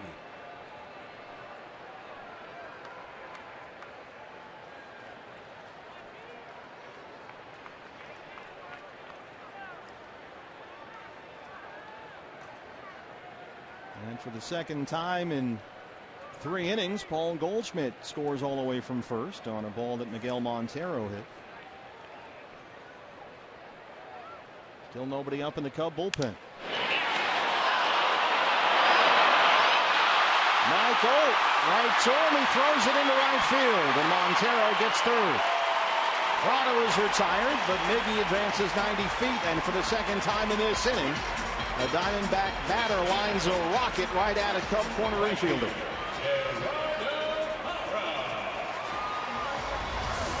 Looked like that ball actually hit Miggy on his way back into second base, hit him on the outside of the left arm as Darwin Barney was a little late getting to the bag at second. Oak just kind of tried to lead the throw to Barney at second base. Miggy has to change directions again, like running suicide drills out there on the left side of the infield.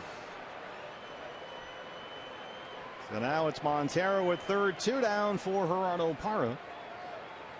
Parra grounded out to second in his first at bat tonight after replacing the injured Cody Ross. Cody had to leave the ball game tonight after 2 innings, tightness in his left calf.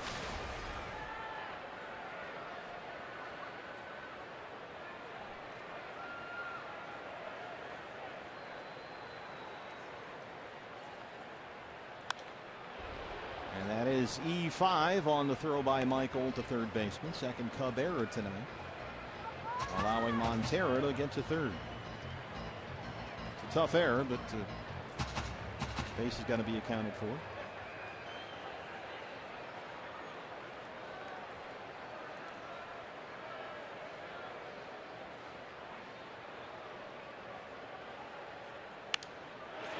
A little flare in the left. It drops in for a base hit. Montero scores. 5-3 D-backs. 4 runs across here in the 5th. They hit 2 rockets in this inning, Bob, both for outs. And that one, a little duck snort, drops in there for an RBI. Take them however you can get them. Remember, one of our keys to the game was to rush the passer, and the Diamondbacks have done that here in the inning, parlaying a couple of doubles and a single, a Cubs error, and a couple of walks into 4 runs. And we're sneaking up on that magic number because anytime the D-backs score 6 runs or more, Taco Bell is giving away 3 free tacos with the purchase of a large drink between 4 and 6 the following day at participating locations. 8th man to hit in this inning for the Diamondbacks, the shortstop, Nick Ahmed. Nick so far 0 for 2. He has flied out twice.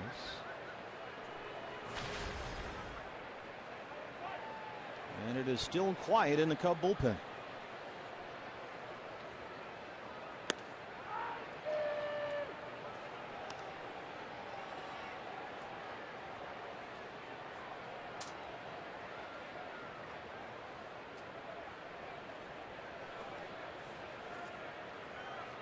Just like last night, it came in waves. Diamondbacks got 2 in the 5th and 3 in the 6th. It's a 4-run 5th here tonight. 0-2 on Ahmed.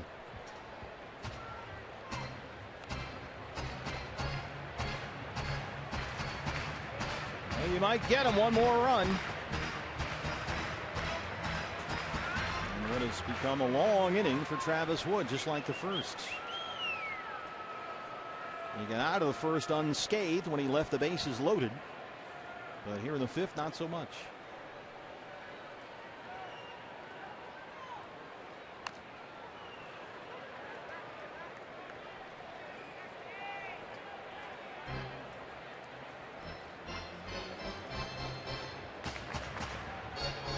Diamondbacks trying to make it 10 wins in their last 13 home games against the Cubs here at Chase Field.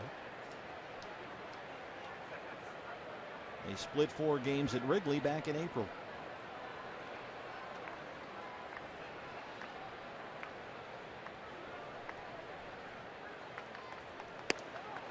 There goes Parra. Well, that'll end the long 5th inning, but the Diamondbacks put up 4. And they take a 5-3 lead on the Cubs. Miguel Montero, the big hit, a bases clearing 3-run double. It's Miggy time at Chase, 5-3.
Sports Arizona. Jake Arrieta for the Cubs, who's flirted with 2 no-hitters this year for Chicago. A very good 5-1 record.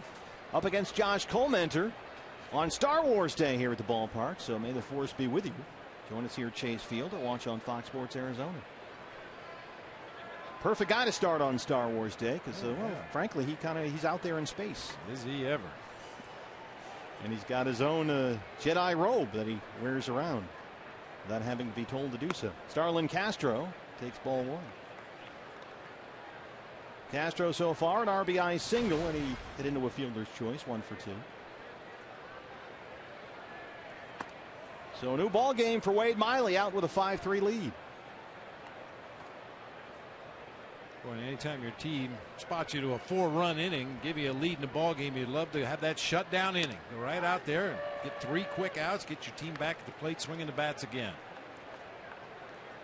He's had 2 1-2-3 innings so far. The first one was the second, where he gave up a 2-out single to Travis Wood, the pitcher, but then picked Wood off first to win the inning.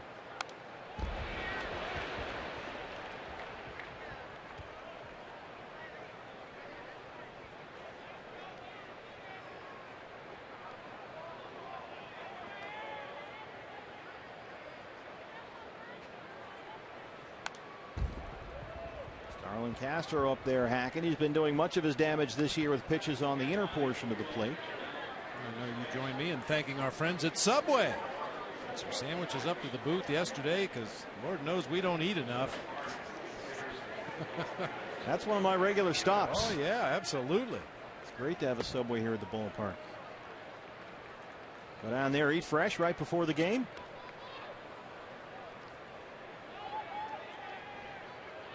You know what tomorrow is? I think it's probably ice cream. Cold Stone. Look on your That's face. right. Yeah. Cold Stone Day here tomorrow. Right. 6 strikeouts for Miley. 1 down here in the 6th. Looked like Wade took just a little bit off that breaking ball, got more sweep on it. Down and in. Castro swings right over the top. Wellington Castillo, who homered his last time up. Very efficient innings for Miley. 6, 9, 10 pitch innings so far. After that rough first when he gave up a run on 3 straight singles. The only other big blips on the radar screen came in the 4th, where Castillo led off the inning with this. And then Junior Lake followed with a triple and scored on a Mike Olczak fly. As the Cubs got 2 in the 4th to lead at 3-1, but the Diamondbacks have answered. 4 in the 5th, they lead at 5-3.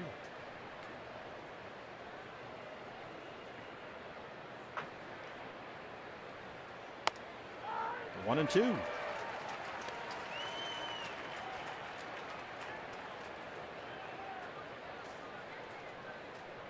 Castillo's a guy that will strike out a lot, 28% of the time this year. Manages to stay alive here. He had 3 strikeouts last night.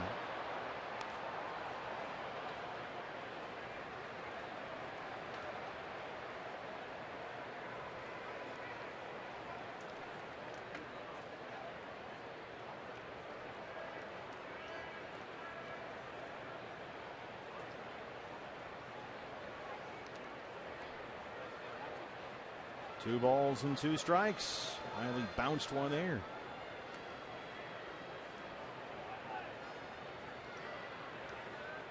Riley previous 9 games, 66 strikeouts. That's an average of about 7.5 strikeouts per start. And he's got 6 strikeouts here so far through 5 1/3.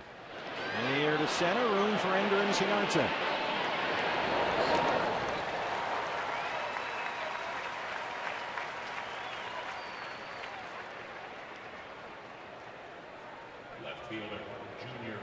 That'll bring up Junior Lake.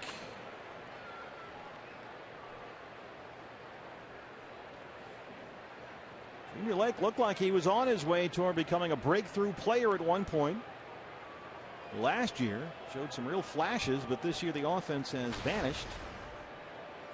Even with his triple and run scored his last time up, he's just 3 for his last 37. He got off to a poor start this year.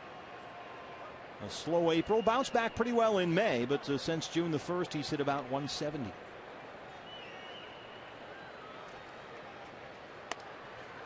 Well, Junior Lake could quite possibly end up in the Hall of Fame for WWs. I'd like to see that list, actually. Yeah, this guy just refuses to walk. 93 punch-outs on the season against only 10 base on balls. I mean, this guy's sneaking up on 300 at-bats this season. Well, if you're on the WW Hall of Fame list, does that make you an RW? Refuses to walk. Absolutely. Short out for Prado, and Miley works a 1-2-3 60, leads at 5-3.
there's a lot of emotions, and I think I just overreacted.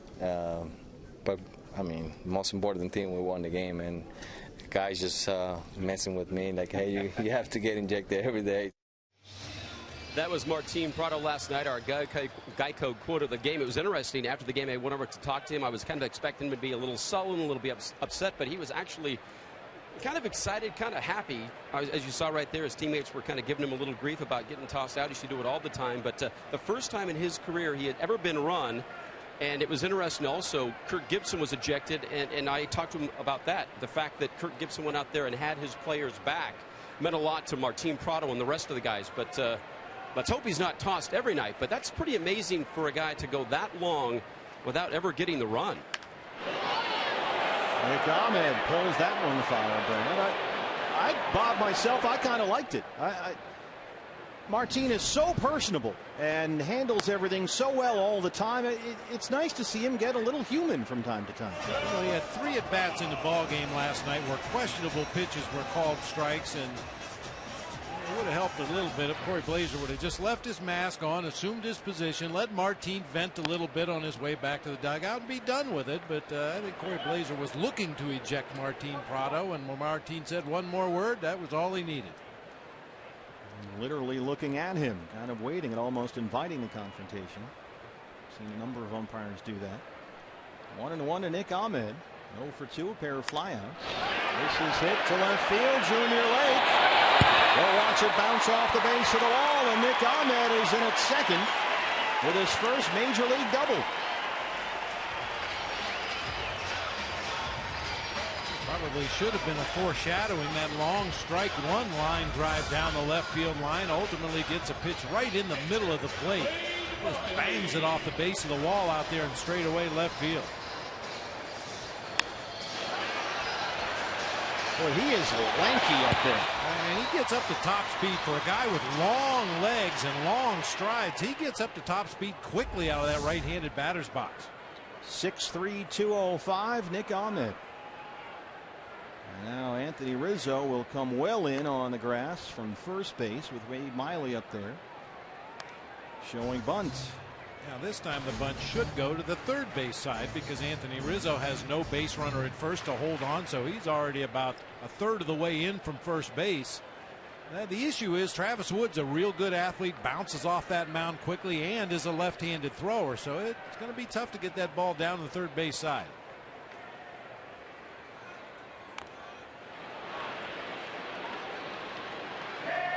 Now it's 0-2. I have a question for you. What happened in 2003? Speaking of ejections, you were ejected 5 times that year as the manager. You were ejected once as a player, once as a coach, and as a manager, 1 or 2 times a year, except for 2003 where you were run 5 times. That's a tough year. Apparently. Wade Miley cannot get the bunt down and strikes out. Well, we didn't have a replay back then, so I couldn't challenge, so I did the next best thing. I challenged the umpires. Ender Inciarte doubled and scored on his last come up. He also has this catch. It's on Chaz Roberts air conditioning. Cool play of the game.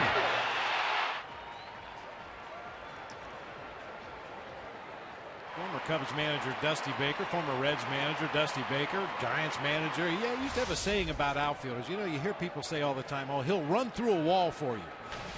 Dusty used to say, I'd rather have you run to the wall and catch the ball than run through the fence and miss it. So that time Inciarte went to the wall and made the catch. The only guy that actually ran through the wall was the guy in Montreal, right? It's happened in the minor leagues a couple of times with some of the shaky fences they have down there at the minor league level, but I wonder who that was.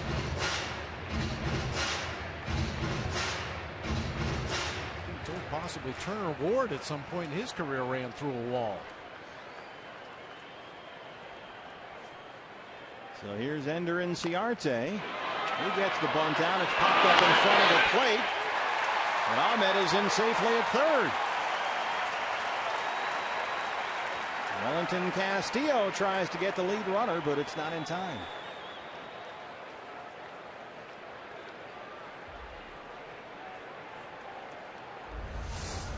choice that time by Wellington Castillo. Ball bunted right in front of home plate. I think his intention was initially to go to first base, but somewhere in the process he thought he had enough time to hit the out at third base on Nick Ahmed, who we saw streaking around the bases on his double. He got a great jump, good hard slide right to the base, and Diamondbacks haven't won the corners with one out. And now we're going to have a pitching change and a double switch. Looks like Chris Coughlin is going to replace Junior Lake in left field. Lake made the last out at the top of the sixth. The ninth straight man set down by Wade Miley, so he will come out of the game. Coughlin goes into play left. And we'll have a new pitcher for the Cubs, with the Diamondbacks leading 5-3 here in the home half and threatening more. This is going to be it for Travis Wood. And Travis Wood right about on course. 0-3 in his last 5 starts, an ERA during that span right at 6.5. He trails at 5-3, responsible for 2 more runners. Back after this. All right, fans, it's time now.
Base runners on the corners with 1 out here in the 6th. Diamondbacks lead the Cubs 5-3, and umpires huddle up here as we get a look at a new Cub pitcher after the double switch by Rick Renteria.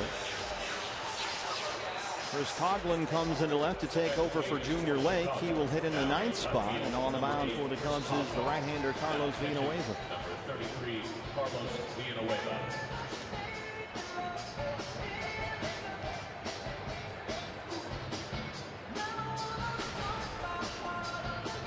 Numbers for Villanueva this season, his 26th appearance. He was originally a member of the Milwaukee Brewers, later the Toronto Blue Jays, and now with the Chicago Cubs. He's another one of the veteran guys. They're hoping he pitches well enough to generate some interest out there and flip him out for some more prospects. Kirk Gibson wants to know what we'd like to know. What's going on out there, guys? Jim Joyce, the crew chief. Umpires were huddled up behind the mound. Might be a bookkeeping issue after the double switch, but all the players seem ready to go.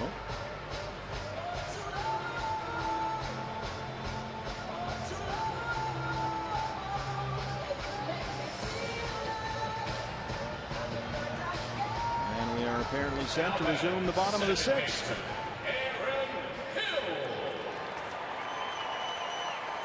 Diamondbacks lead at 5-3, 1 out here in the inning. Nick Ahmed is the runner at third. Ender Inciarte at first. And here's Aaron Hill. Aaron has singled, flied out, walked, and scored a run, 1 for 2.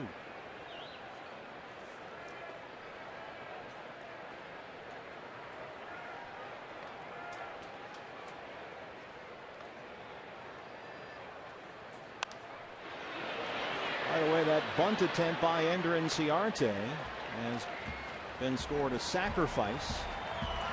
Safe at first on the fielder's choice.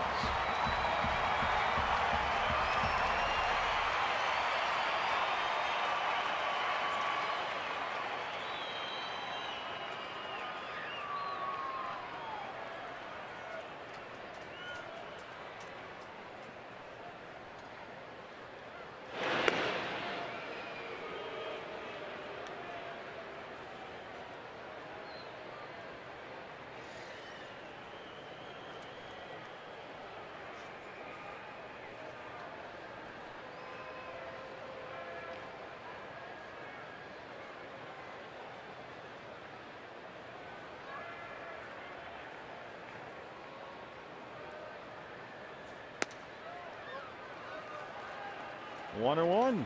Villanueva is kind of the Cubs version of Randall Delgado, a guy that'll slide into the rotation from time to time if they need somebody.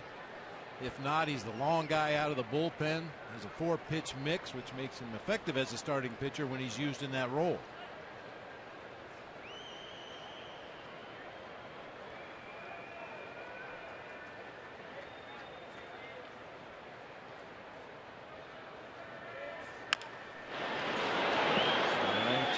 Sherlock at third, a ball and 2 strikes.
Two and two.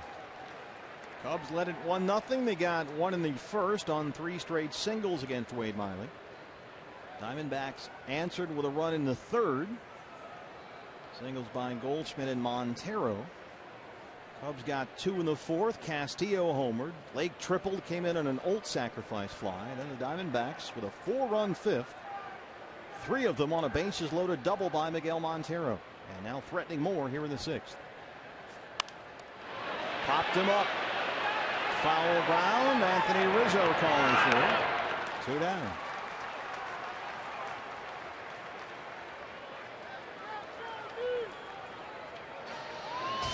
Here's Goldie.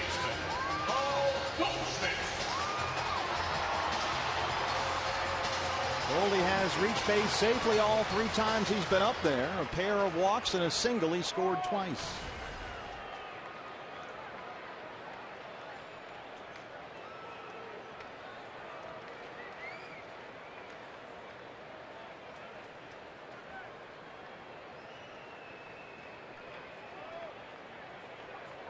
Slight delay there as Wellington Castillo went out from behind home plate to alert his infielders where he was going to throw the ball should Inciarte break for second base.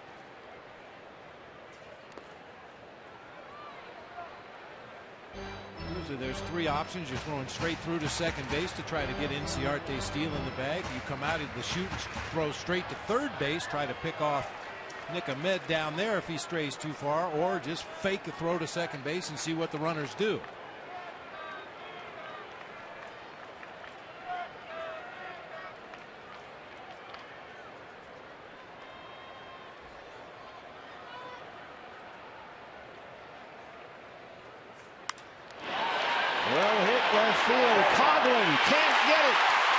Scores. Inciarte's on the run. He'll stop at third, and Goldie's in at second. It's 6-3 D-backs.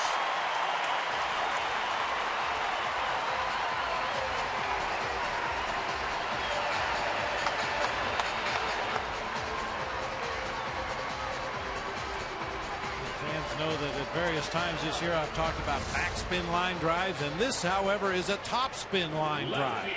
Looked like that ball was going to carry a lot further than it did off the bat, but because of the topspin, it dies in front of Chris Coghlan. Diving attempt, just tried to smother that ball and keep it from rolling all the way to the wall. Diamondbacks tack on another one. You hungry? Oh yeah, I'm always hungry. Tacos. You came to the right place. They score that, a double and an RBI for Goldie. Here's Mark Trumbo. Trumbo last time, boy, he has hit. You can't make 3 louder outs than Mark Trumbo's made tonight. 2 high and deep fly balls to center field. Barely stayed in the ballpark. And his last time up with the bases loaded, hit an absolute missile right at Anthony Rizzo at first. So a tough 0 for 3 so far for Mark. But he's up there with 2 on and 2 outs. Slow chopper, tough play, and it's an infield single and RBI for Trumbo. 7-3 D-backs. Well, he hit 3 rockets and got nothing. A little dribbler right there drives in a run. It's a funny game. Don't fight the mojo. Don't try to figure it out. Just enjoy it when it goes your way. And this one definitely went Mark Trumbo's way. A little surprised Mike Olt tried to make the play right there. You can see he's playing deep, respecting the power of Trumbo. Not sure if that ball would have stayed fair or trickled into foul territory, but as it is, Holt had no play at first base. You might as well let that ball roll and hope it goes foul. 27 miles an hour off the bat, a rocket. That guy's got a family to think about. So it's Goldie at third, Trumbo at first, and here is Miguel Montero. He's reached base safely all 3 times he's been up. A walk, a single, and a 3-run double. Diamondbacks 4 in the 5th, and now 2 here in the 6th. It's almost about like last night, where they had that 2-run 5th and 3-run 6th to come back and take the lead. And that was one of your keys to the game. Rush the passer. That's right. And the pass rush has been on the Cub mound here.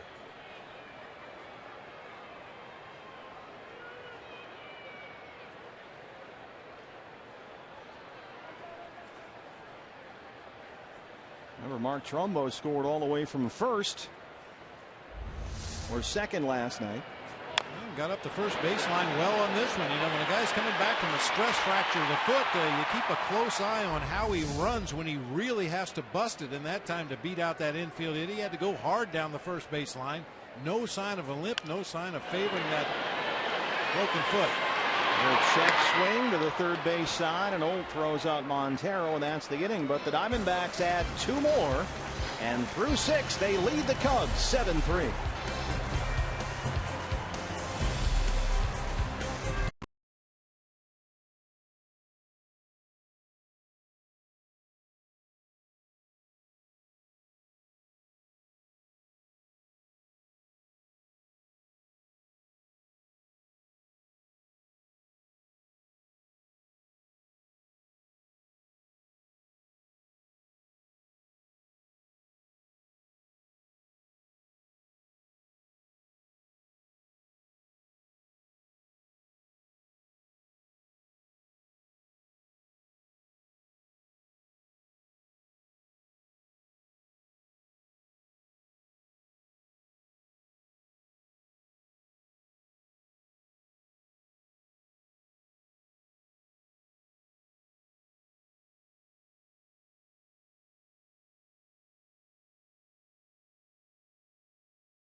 Part of our broadcast, and they're between the ages of 10 and 14. Come out tomorrow to Chase Field.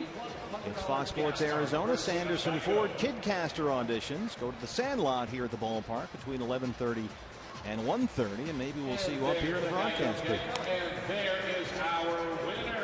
Oh, Wade Miley got a 4-run 5th, then had a shutdown inning in the 6th. He worked a 1-2-3 inning. He has retired the last 9 Cubs he has faced, and now he leads at 7-3. Back out there for the 7th. Leading off for Chicago, third baseman Mike Olt. Mike Olt will lead off the Cubs 7th. Our top tier player of the game brought to you by Arco. Mike Olt doesn't hit a lot, but when he does, it goes. 12 homers, leading National League rookies.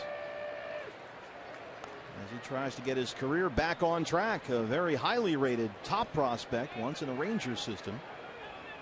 Their minor league player of the year 2 years ago. Very high in the air, short right field. Aaron Hill is out there. 10 in a row set down by Miley. Second baseman, Darwin Barney. What do you think has changed, Bob? We talked about this in the open. Outstanding his last 3 starts, if you go back, all on the road. Pittsburgh, Atlanta, San Francisco.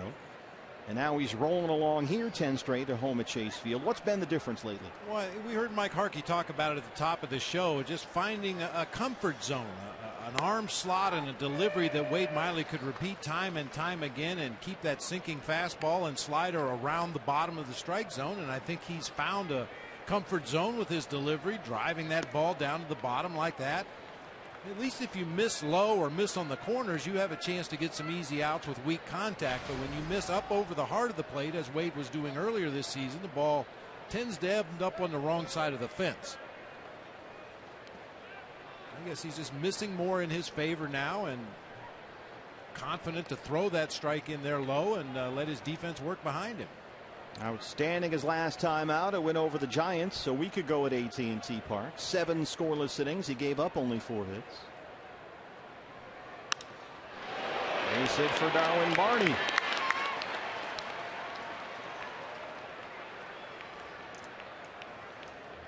And he's been averaging about 7.5 strikeouts per start. He's got 6 Ks so far tonight.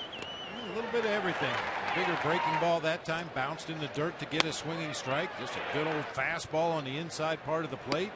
Another fastball down at the bottom of the zone. All pitcher strikes. Big sweeping breaker to get Starlin Castro, a guy who normally makes contact regardless of where the pitch is. Chris Coughlin double switched into the game, replacing Junior Lake in left field. He's sitting in the 9th spot. Martin Prado will step in on the grass at third, throw down to first, but Barney is back in time.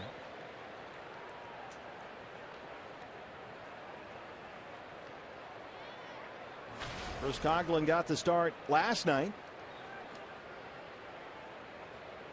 He was out in left field for the Cubs, 1 for 4, had a single in the 8th inning, 275 on the year. And he's had a hot bat lately for the Cubs. Coughlin has hit safely in 5 straight and 14 of his last 15, batting better than 400 over that stretch.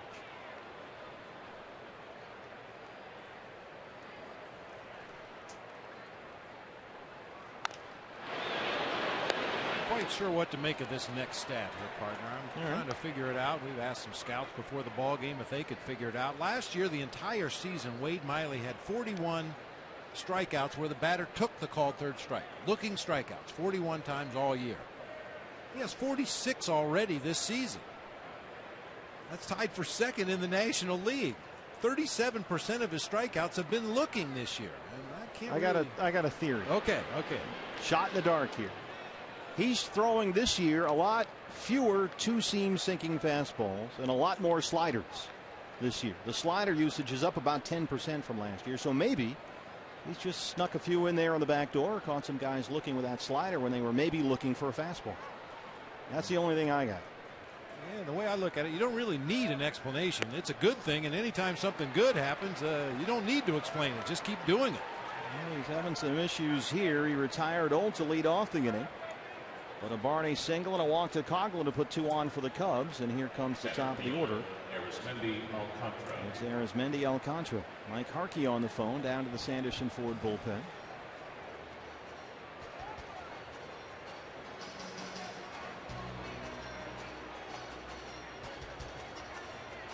Wade Miley did hit a batter. He hit Rizzo in the 3rd, but that's the first base on balls he's issued tonight. And now Mike Harkey will jog on out to the mound to get Evan Marshall going down there.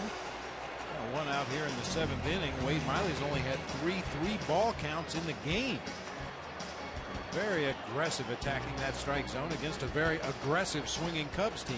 We saw Evan Marshall last night. He came on to start the 7th inning, had a 1-2-3 inning and threw 11 pitches.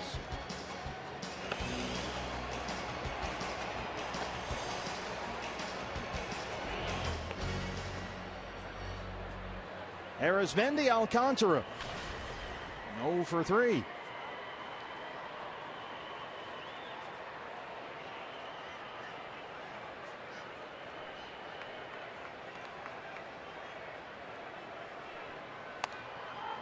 There's a strike, 0-1.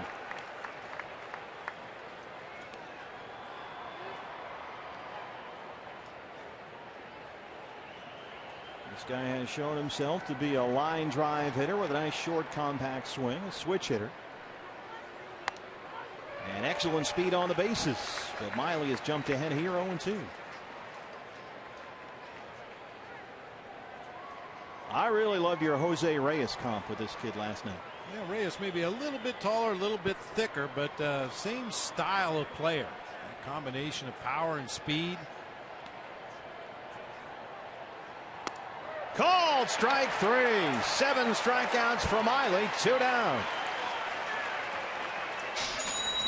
That's the 3rd time tonight he's got Arizmendi Alcantara. We were just talking about the increased number of looking strike 3s for Wade Miley this year. It could possibly be in the past in those 2 strike counts he might waste a pitch, bounce a breaking ball or elevate a fastball. This year he's just going right after the hitters. 90 pitches, 57 for strikes, and he's ahead of Ruggiano, 0-1. Ruggiano singled and scored back in the first. He's 1 for 3. 3 looking strikeouts in the ball game tonight. All 3 of them were 3 taken called strikes. You got Olt in the 2nd, Alcantara in the 3rd, and in the 7th. And he's ahead of Ruggiano, 0-2.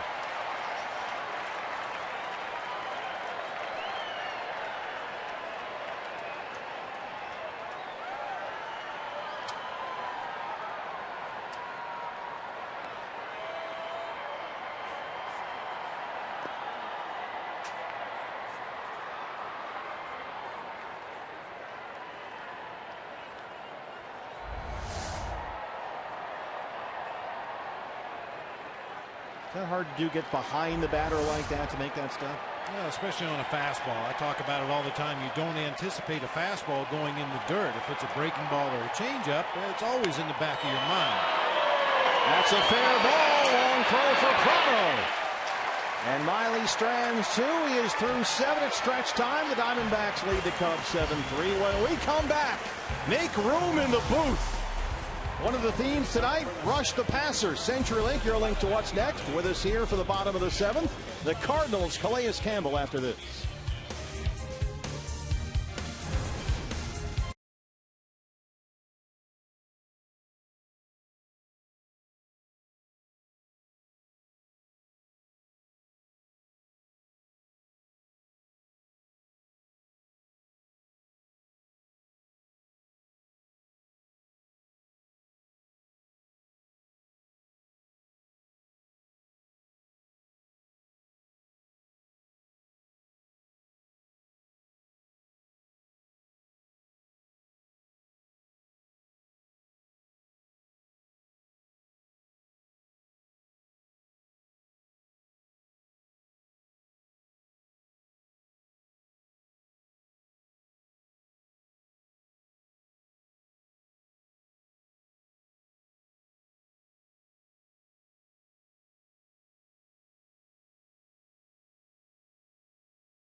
We got room up here for Calais Campbell, the Cardinals pass rushing specialist, joins us here. Welcome Thanks for having me. It's great to have you here. How was the pregame show with Cindy? Oh, it was fun.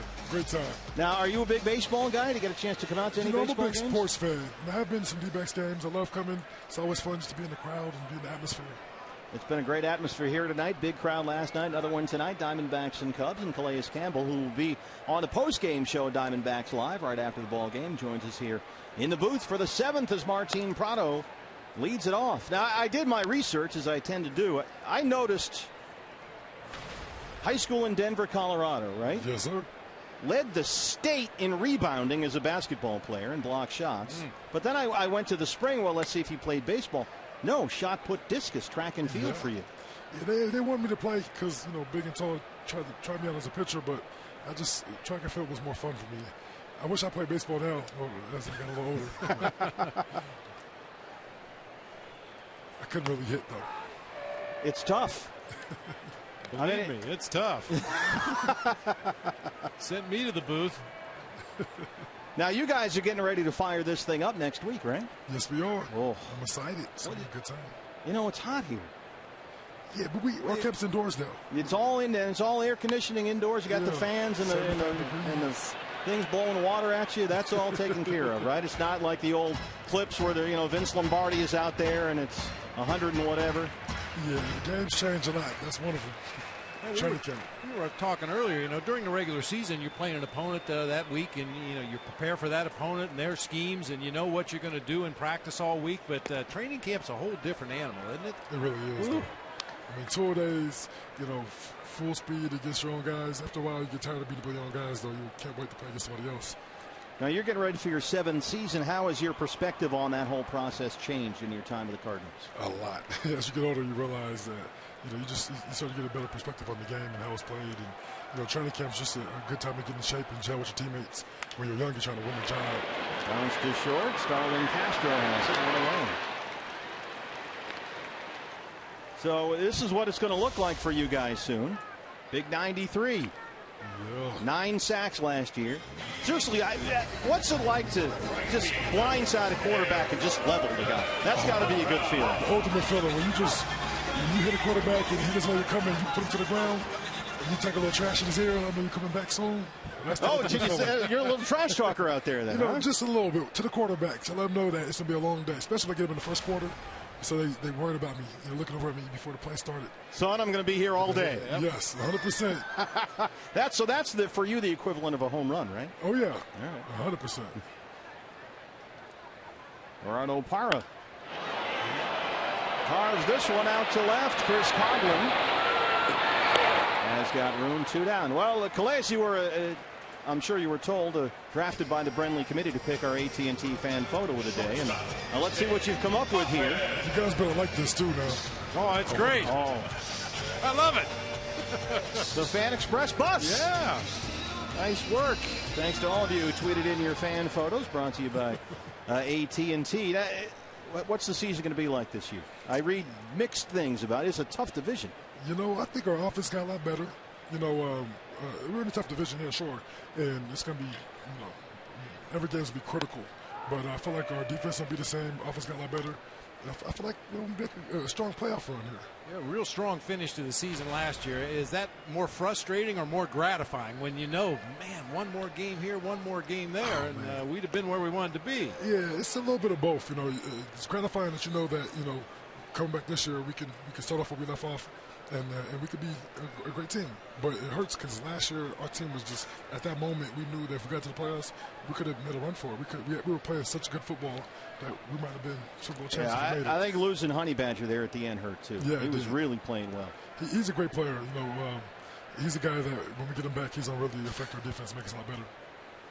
Now, has there been any Seahawk discussion with my wife on the pregame show? Because she's fairly relentless about that. It has. She's from Tacoma, that probably came up. Yeah, a lot of trash talking. I have to let her know, though, that we did beat them last, and it could happen again. She won't forget. We'll look forward, hopefully twice this year. Yeah. Don't tell her I said that. Thanks, Calais. We'll see you on the postgame show. Thanks for having me, fellas.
Our Gila River game summary as we start the 8th on a Saturday night in downtown Phoenix. Diamondbacks with 4 in the 5th, 2 more in the 6th. They lead at 7-3. They have out to hit the Cubs 10-7.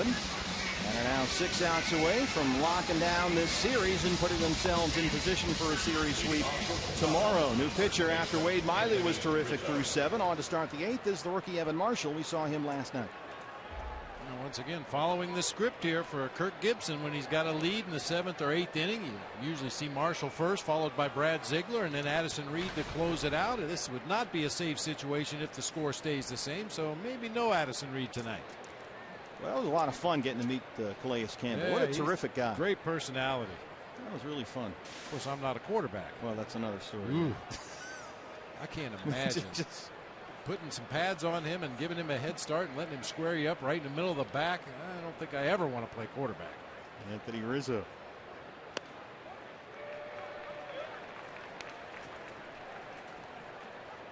Just the smile he had on his face when you ask him about leveling a quarterback. It was like asking a kid about Christmas morning. That same look right there. Oh, yeah.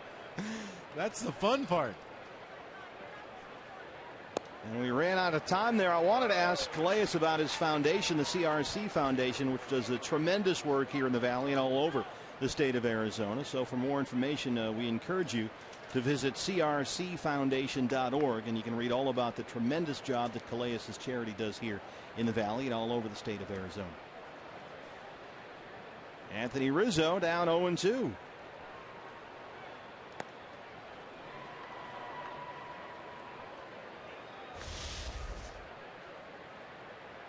This is Calais Campbell in the community, working with kids. Just does great work. He's got a daily after-school program in the Roosevelt District. A donation from Calais to a fan's charity of choice. And through his efforts, the high school dropout rate has really, really declined. It's always great to see athletes get involved. There's so many causes, but education is big. Anytime you can get involved with kids and schools and education and learning and reading, that's a great thing. Oh, absolutely. I think a lot of times kids, especially young athletes, think they look at a big leaguer like Calais Campbell or Paul Goldschmidt. They take your pick and say, well, that's what I want to do. I don't need school. Well, nothing could be further from the truth as Rizzo goes down on strikes.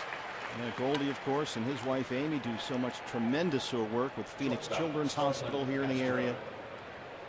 And Calais Campbell continuing that for the Cardinals. crcfoundation.org.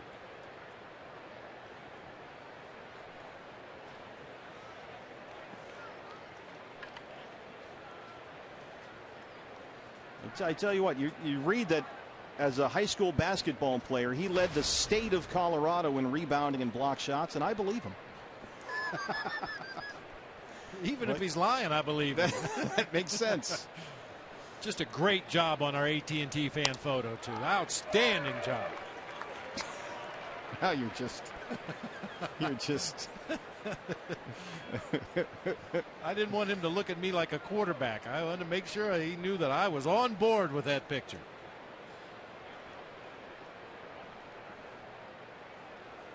Well, he knew what he was doing. He picked a D-back fan. He got the logo and the Fox Sports Arizona Fan Express bus in the shot. It's good staging.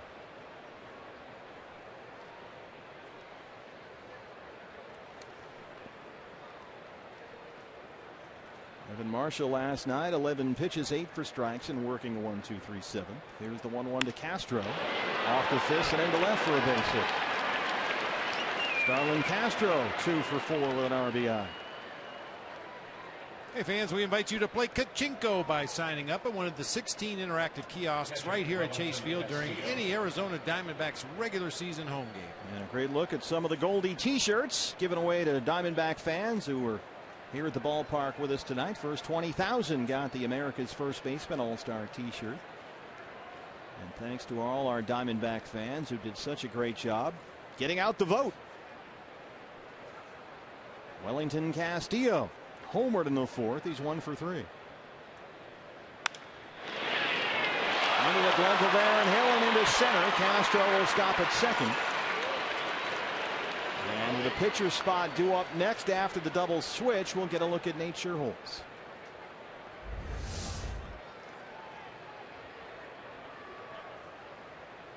It's initially been ruled a base hit. It was hit hard, but just a couple of steps to Aaron Hill's right, just snuck underneath the glove and on into center field.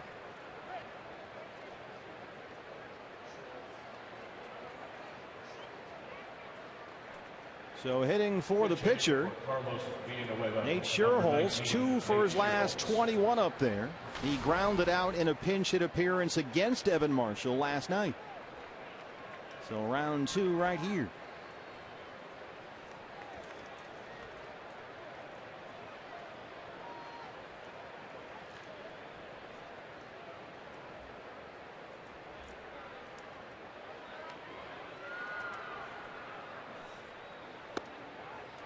I was trying to think of the name of that little toy last night.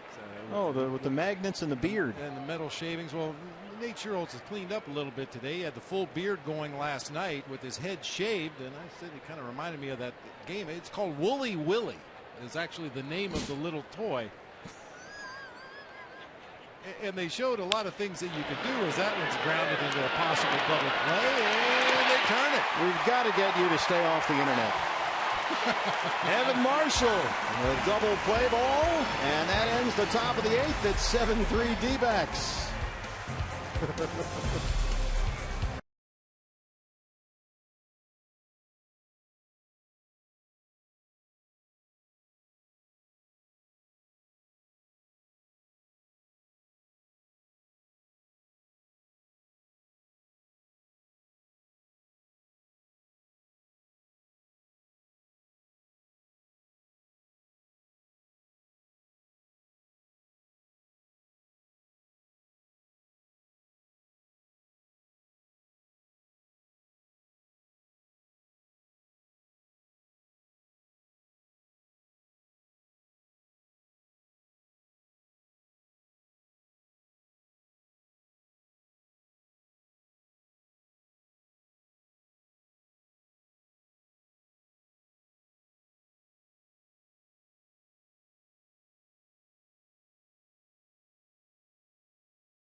Good for the D-backs. A whole lot of offense right there, top to bottom.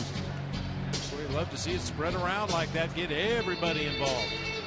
They got 4 in the 5th on a 3-run double by Miguel Montero. Miggy's had a pretty good night so far. He drove in a run with his single as Goldie came all the way around and just did avoid the tag for the D-backs' first run. And then Miggy in the 5th, bases loaded, 3-run double. A great approach there. Really weighted back well on that breaking ball from Travis Wood. Banged it down into that right field corner to clear the bases. And they added 2 more in the 6th. An RBI double by Goldie, RBI single by Trumbo, and it's 7-3. They've out hit the Cubs 10-9. And Miguel Montero with a big night. Our APS Energy All-Star. That's the second time this week he's been an All-Star. New pitcher for the Cubs. Still out there getting his warm-up tosses in. We saw him last night. This is the left-hander, Zach Roscoe. Pitched a third of an inning in the ball game last night. Did give up a base hit to Didi Gregorius in that 6th inning when the Diamondbacks banged out 5 hits and scored 3 runs. And Nick Evans, who had a big hit last night, will hit for Marshall. And Nick is starting to make a habit of those types of things. 4 hits and 19 at-bats this year, but it seems everyone has mattered. A pinch RBI single last night. 3 for 9 as a pinch hitter so far this year. That includes 2 doubles and 3 RBIs.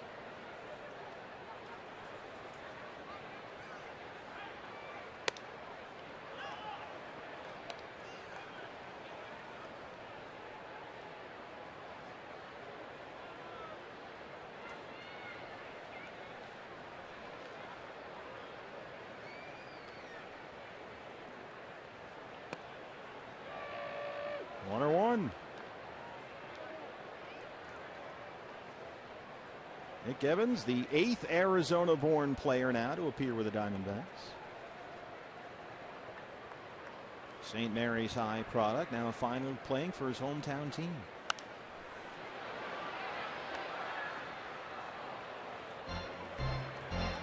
And he was putting up some monster numbers at AAA. 354 at Reno in 51 games when he got called up. 11 home runs. And he's shown that he can be an effective bat off the bench. He's got defensive versatility as well. Can play first, third, left field. 2-2. Well, every player would like to be a regular and everyday player, knowing you're going to get your 4 or 5 at bats regardless of the opposing pitcher. But the reality is you kind of find your niche in this game, and because of his versatility, if he can prove that he can swing that bat off the bench, suddenly he becomes a very valuable piece. Strikes out there for the first out in the 8th.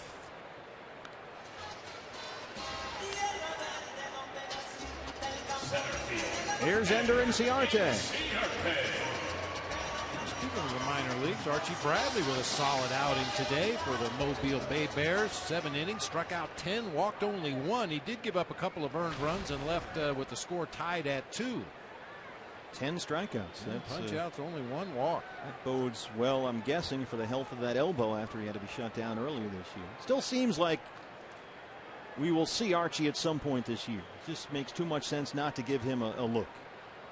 You think let him dip his toe in the water a bit here heading into next year? I think it probably depends on, how it transpires between now and September 1st. If he continues to have some level of success and looks like he's healthy and throwing the ball the way the Diamondbacks expect him to, then absolutely. I don't see any reason why you wouldn't get him up here to test the waters a little bit. But if he should happen to struggle or have issues or need extra days rest between starts, then maybe that might be putting a little bit too much on his plate this season.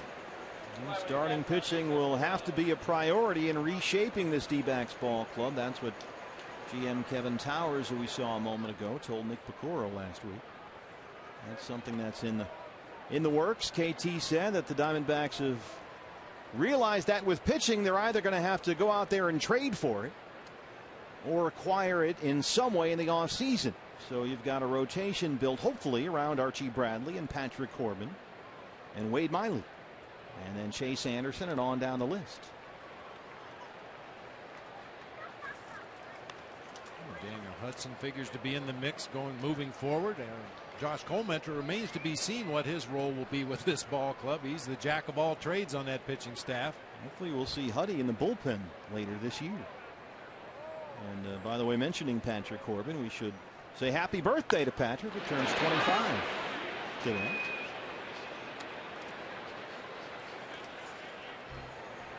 Chase Anderson has not been shut down, but kind of stalled here as they try and conserve his innings. Chase pitched a lot of last year, about half of it with Reno out of the bullpen, so his pitch count was down. He threw only about 88 innings, so you can't extend him too much more past that. Probably about 120, 130 or so this year, although they haven't set a number officially. And you've, of course, added to the mix here Vidal Nuno, who, with the exception of one pitch to Buster Posey, has looked really good this year. 3-2 to Inciarte.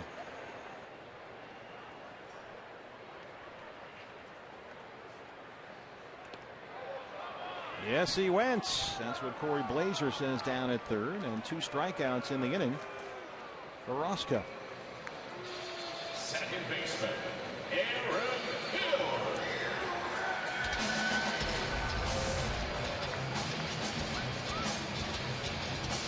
It's couldn't quite hold up there on that breaking pitch in the dirt, low and away. Patrick Corbin shares a birthday with some real good rock and roll guitarists.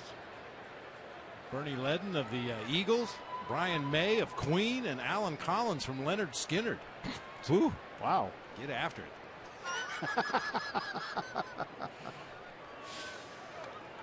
Also, you're a Mass guy. Fall River, Massachusetts. Oh, yeah, Fall River, sure. Lizzie Borden took an axe.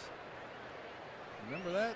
I got nothing. You missed that. I know where Fall River is. Okay, well, that's where Lizzie Borden is from. And I think she was some kind of a mass murderer or something. Well, you've been to Fall River. There's the birthday boy, Patrick Corbin, the pride of Clay, New York. Boy, they missed him. All these injuries. I mean, Diamondbacks have had to use now 10 different starting pitchers this year, all before the All-Star break. 12 is the most starters they've ever used in a season. And it looks like we may match that mark as we move along here. You never know who you might see. And it was by Oakland down the left field line. Aaron Hill's aboard. And he'll hunt for second. 18th double for Aaron Hill. He's been on base 3 times tonight. Singled in the first, walked and scored in the 5th, and now a 2-out double down into that left field corner. Just does get it by Mike Holt at third base.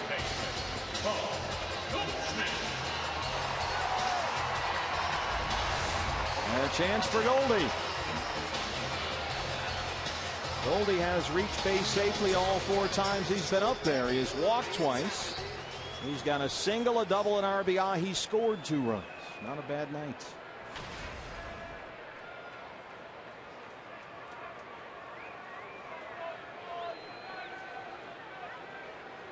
Chance to pad that lead heading into the 9th. Oliver Perez is warming up for the Diamondbacks down in the Sanderson Ford bullpen.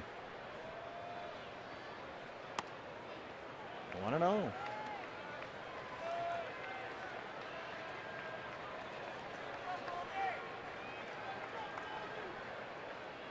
Goldie's double, his RBI double his last time up, his 12th extra base hit, and his 10th RBI this month.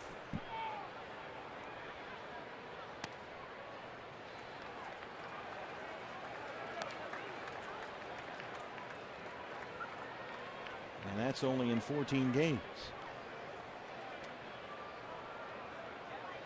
And when you consider how rarely he gets anything good to hit, that's remarkable. How does he do it? I don't know. Speaking of which, he's ahead in the count 2-0. There it goes. It's on its way. Say hello to my little friend.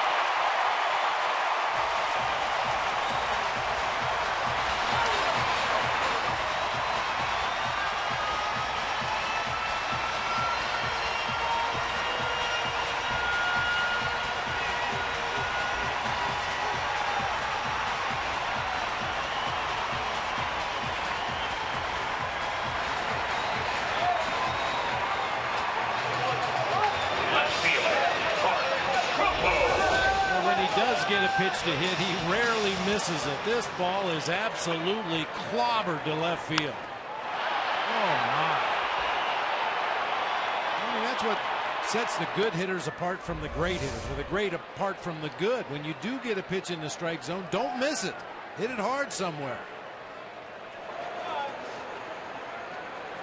14 games this month, 13 extra base hits, and 12 RBIs. Here's Trumbo.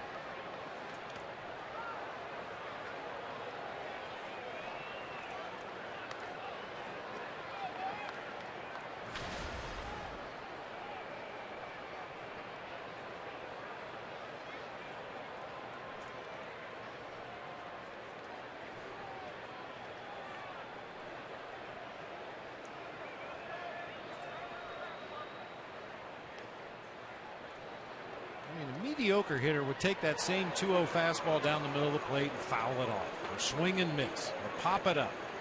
A good hitter hit a ground ball through the left side or up the middle for a base hit, but the great hitters don't miss those mistake pitches, and Goldie was all over that 2-0 fastball.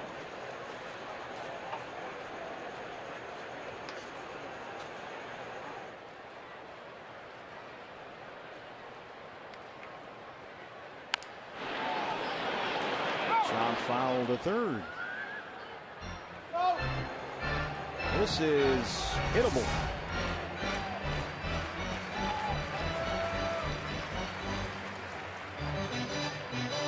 always like to watch the reaction of the fans in the background in those times. I kind of like to watch the catchers myself because they usually know right away just from the bat coming through, the point of contact, the noise that ball makes coming off the bat. Catcher usually knows before anybody else. Yanked foul. Catcher might be able to see it coming. Well, there are times against the good hitters like Goldie when you see that 2-0, 3-1 fastball headed for the middle of the plate. You want to throw your glove up there and get catcher's interference. Give him one base, but don't give him four.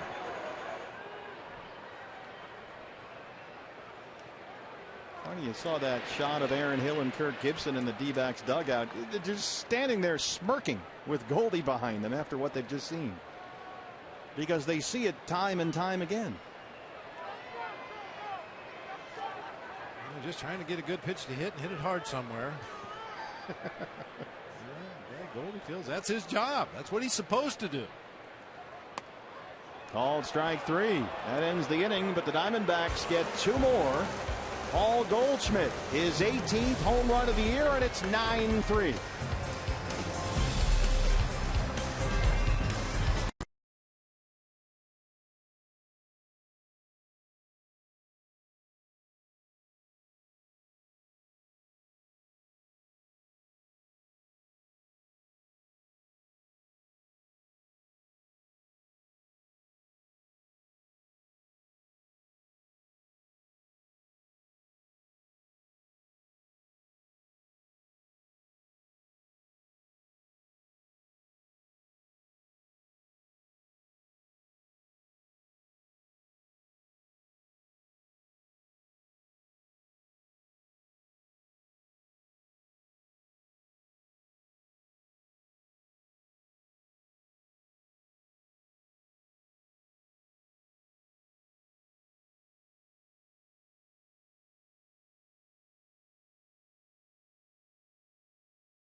Another big crowd here at Chase Field, 32,000 plus, and they have been treated to a grand old time at the ballpark. Diamondbacks have scored 9 times. They have out-hit the Cubs 12-9. And Paul Goldschmidt, a single, a double, a home run. He has driven in 3.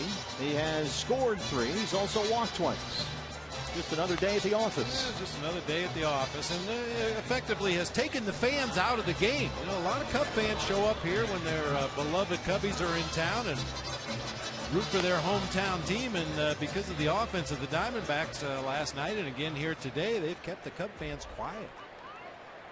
Cubs at one point in the ball game led 1-0 and 3-1, but the D-backs with 4 in the 5th, 2 in the 6th, and 2 in the 8th now lead at 9-3. Mike Olt will lead off the 9th against the left-hander Oliver Perez. Olt drove in a run with a sac fly in the 4th. He's 0 for 2 and 3 for his last 32.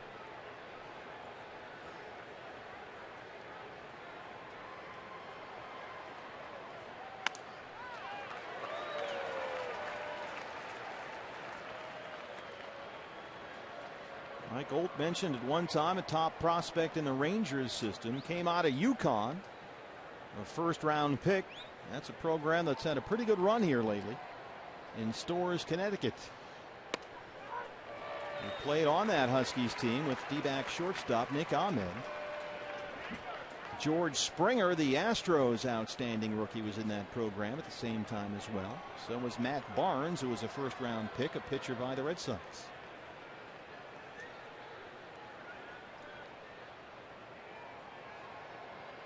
Perez ahead 0-2. One down in the ninth.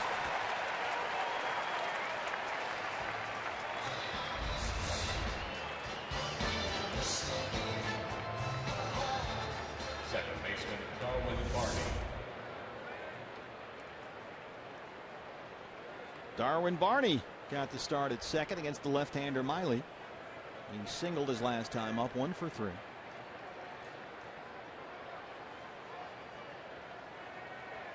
And it's been another difficult season offensively for Darwin Barney. Hit .208 last year. Just missed the radio booth.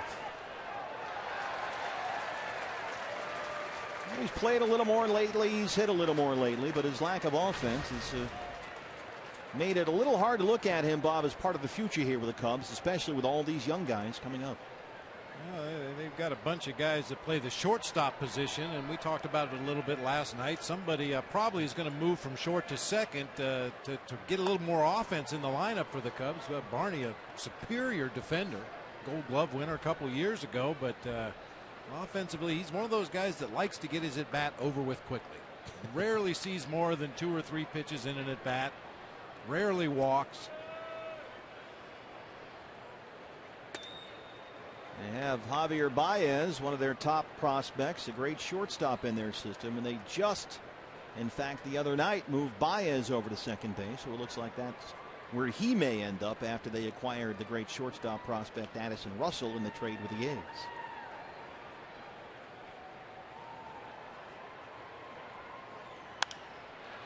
Barney himself was a shortstop coming out of college and throughout his minor league career with the Cubs, but with the emergence of Starlin Castro, somebody had to go, so Barney moved over to the other side of the bag and, as we mentioned before, became a Gold Glove defender at second base. The bat just hasn't followed the glove. Played collegiately at Oregon State, a 4th-round pick in '07 by the Cubs.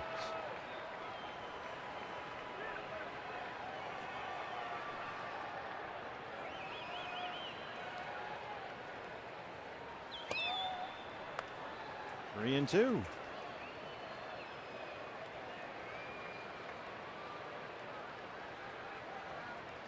Oliver Perez, who was really good as a reliever last year in Seattle, has been even better this year in Arizona.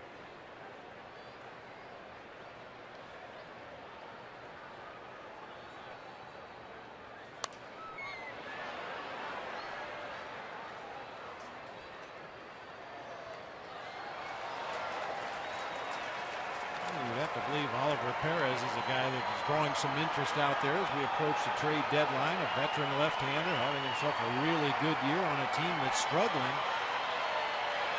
A lot of playoff-bound ball clubs that would like to add a lefty to the bullpen.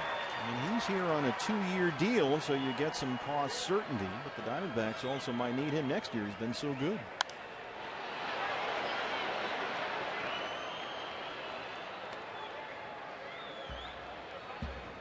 I imagine they're getting a lot of calls about Oliver Perez and Brad Ziegler, key guys in the bullpen, but both guys would be really, really tough to part with.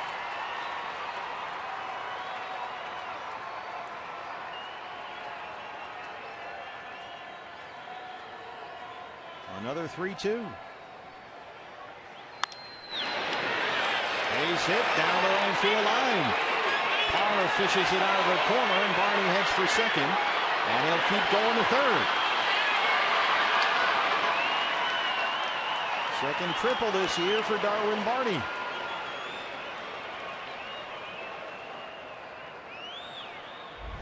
Well, that at bat had to feel like a marathon for Darwin Barney. Saw 1 pitch in his first at bat, 2 in the second at bat, 4 in the third at bat, and then a long at bat this time against Oliver Perez, resulting in this triple down into the right field corner. Nice effort by Parra to try to slide into the sidewall there and trap that ball, but it got by him, and Barney ended up on third.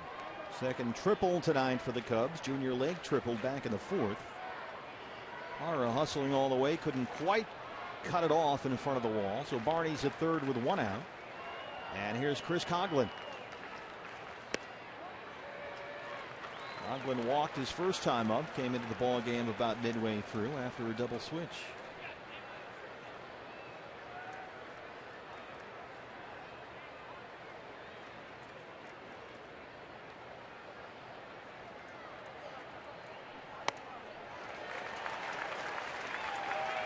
Speaking about guys who were promising to begin their careers like Darwin Barney and then fizzled a bit, Chris Coghlan's a guy who was a Rookie of the Year not too long ago with the Marlins.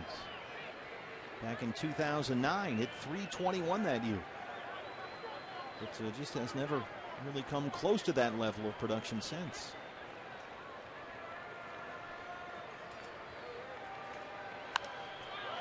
Popped him up. This might be playable for Montero. 2 down.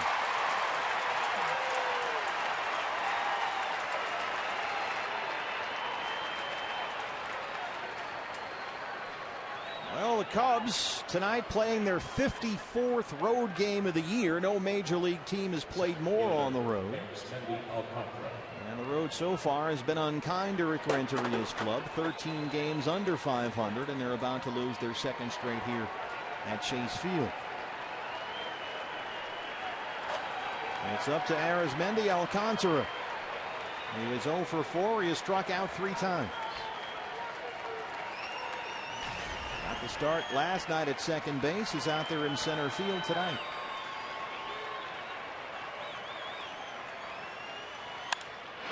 On the ground to Goldie, and the Diamondbacks win the ball game 9-3. They have now won 10 of their last 13 home games against the Cubs here at Chase Field. And they put up a whole lot of offense led by their all-star, America's first baseman. Yeah, really good to see the offensive outburst again tonight. And the patient at-bats that the Diamondbacks had against a struggling Travis Wood tonight, a guy that normally relies on his command and control to work his way through a lineup. They took the walks when he offered them and came up with the big base hits when they needed. 9-12-0 for the D-backs, 3-10-2 for the Cubs. Diamondbacks now in position to sweep the 3-game series. Let's start Diamondbacks live. Cardinals defensive pass rushing specialist Calais Campbell is out there with Cindy Brunson. Guys, take it away.